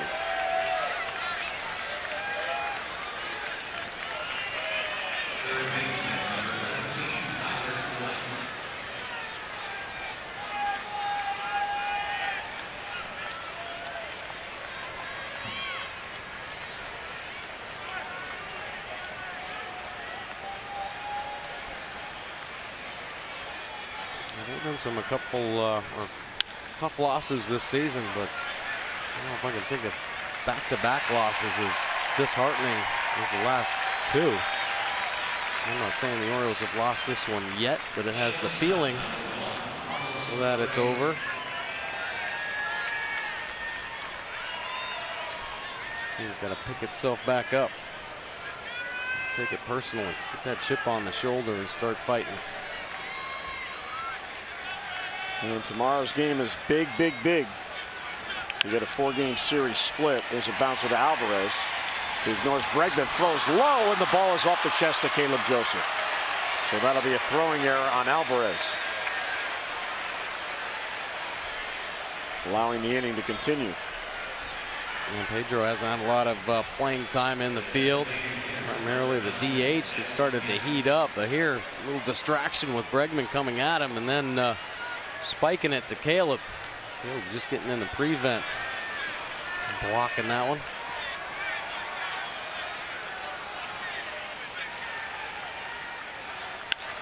Ground ball towards short. There's Hardy. He'll flip to Pierce, and that'll force Correa for the final out. Astros get a couple more. We will head to the bottom of the ninth. Birds coming up for their last at-bat.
athletic lefty.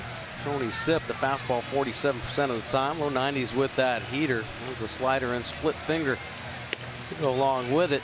5.51 earned run average. His 47th appearance in the Astros bullpen. An inconsistent year. Opponents hitting .316 overall, giving it 10 home runs up out of the pen.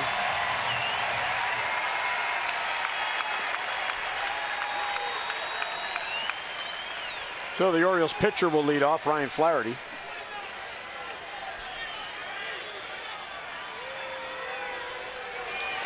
The Astros have 12 runs. They've scored 2 runs in 6 separate innings.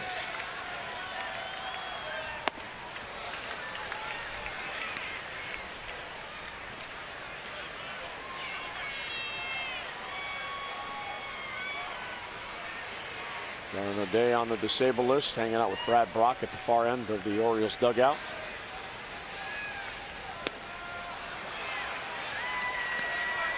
Going 2. This is Ryan's first at bat. He's in scope spot in the lineup. He is 3 for 22 since the All-Star break. He has started just twice in the last 28 games. He comes in, he makes a dive and play at third, and he has to take the bump, save the bullpen, and he gets rewarded with an at-bat with a tough lefty. You know, the way this game has gone, it's almost certain the Orioles will have to make a move for a pitcher for tomorrow. Strike 3 called right at the knees. Now, Vance Worley did tell Buck Showalter and Dave Wallace that he would be available tonight, even though he pitched 2 innings last night. He made sure they knew, but I'm sure Buck wanted to stay away, possibly needing him tomorrow. Baldo also worked in the game last night. He went 3 innings. Here's Pedro Alvarez. There's a base hit. So after bouncing into the shift his first at bat, he goes against the shift and picks up a single. Good swing. Count on Alvarez to have some good swings in the ball game now. Walking in. Lashed that one through the middle. Here's J.J. Hardy. Infield hit his last at bat. Better throw by Bregman. Might have gotten Hardy at first.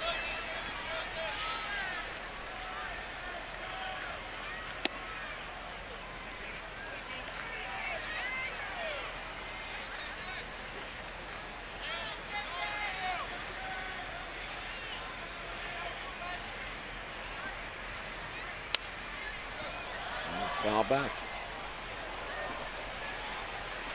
I think that went into the press box.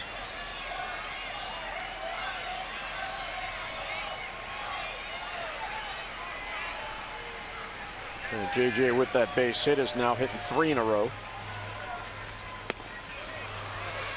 Good changeup.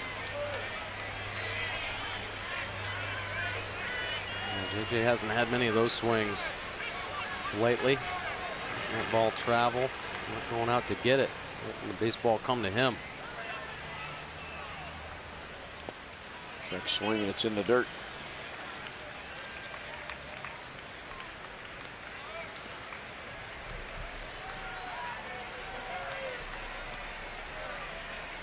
Well, when you go through stretches like this, you're certainly not as bad as what it appears, and the last 2 days have been bad. The Orioles are still a very good team, but they have to somehow figure out, Mike, how to get on the same page where the pitchers and the hitters are performing at the same time. I mean, last night was a winnable game.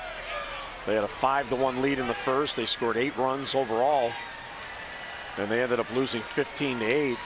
And tonight, Chris Tillman, you hope he isn't hurt more than we were told. Yeah, absolutely. I think that's probably the biggest concern right now.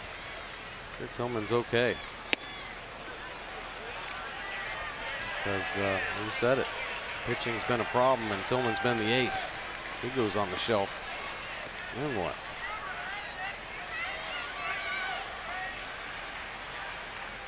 This will be the 7th pitch to Hardy in this at-bat. And he fouls it off to stay alive.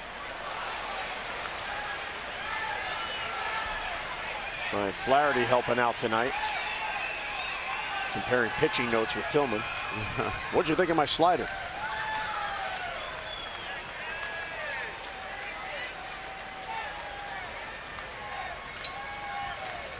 Nice job by Flaherty, though. Going out there and eating up that inning. And there's a walk. That is the one thing about the players that the Orioles have on this roster is they have one concern: winning. And whatever they're asked to do or they volunteer to do, it doesn't matter. And Flaherty doing a nice job tonight. He came on defensively for Manny and then went to the mound. Here's Caleb Joseph now at first base. He's 0 for 3 with a couple of strikeouts.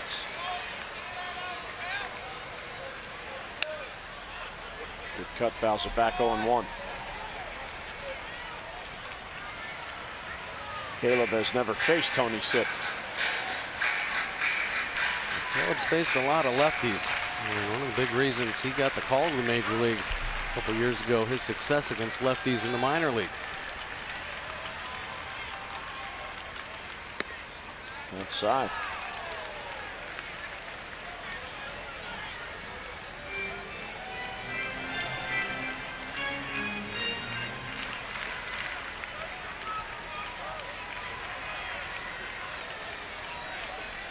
For just the 2nd time in this game, the Orioles have 2 base runners on in the same inning.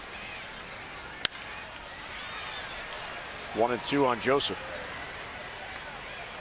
Fiers is the pitcher of record on the plus side, and Tillman on the minus side.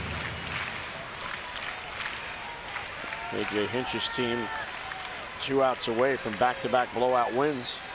Bucks team looking to rebound tomorrow to gain a 4-game series split before the Nationals come to town on Monday.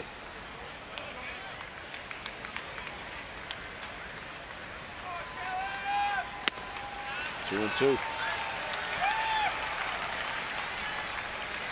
Of course, you have to pitch to your repertoire, but with this big lead, Tony Sipp with all these changeups that he's missing badly with, you'd think his catcher would say, come on, let's just go to the fastball and try to get Joseph to hit the ball in play.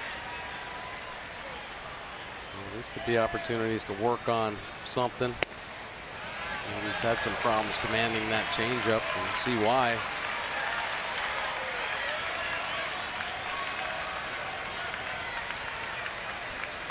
And some credit to Dale Scott for not falling into a blowout game strike zone. It has to be a strike for him to call it a strike. Caleb fights it off.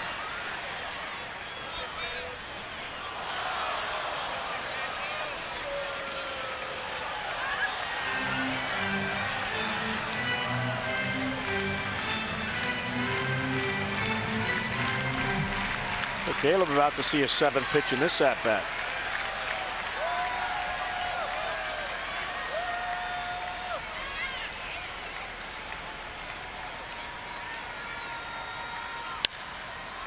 Fly ball slicing down the right field line. There's Springer, and he has it in foul ground for the out. Oh, and Caleb just broke his bat over his knee. He is very upset at that fly ball out. Yeah, it's not easy to do. Caleb, you know there's some frustration going on. Slams it on the ground, and then It's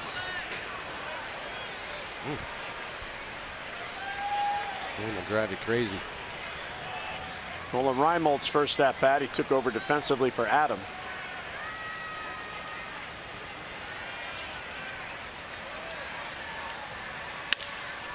And a bouncer swept to short. There's Correa, and the Astros have won back-to-back games running away. Orioles get a hit and a walk in the 9th, but they strand both.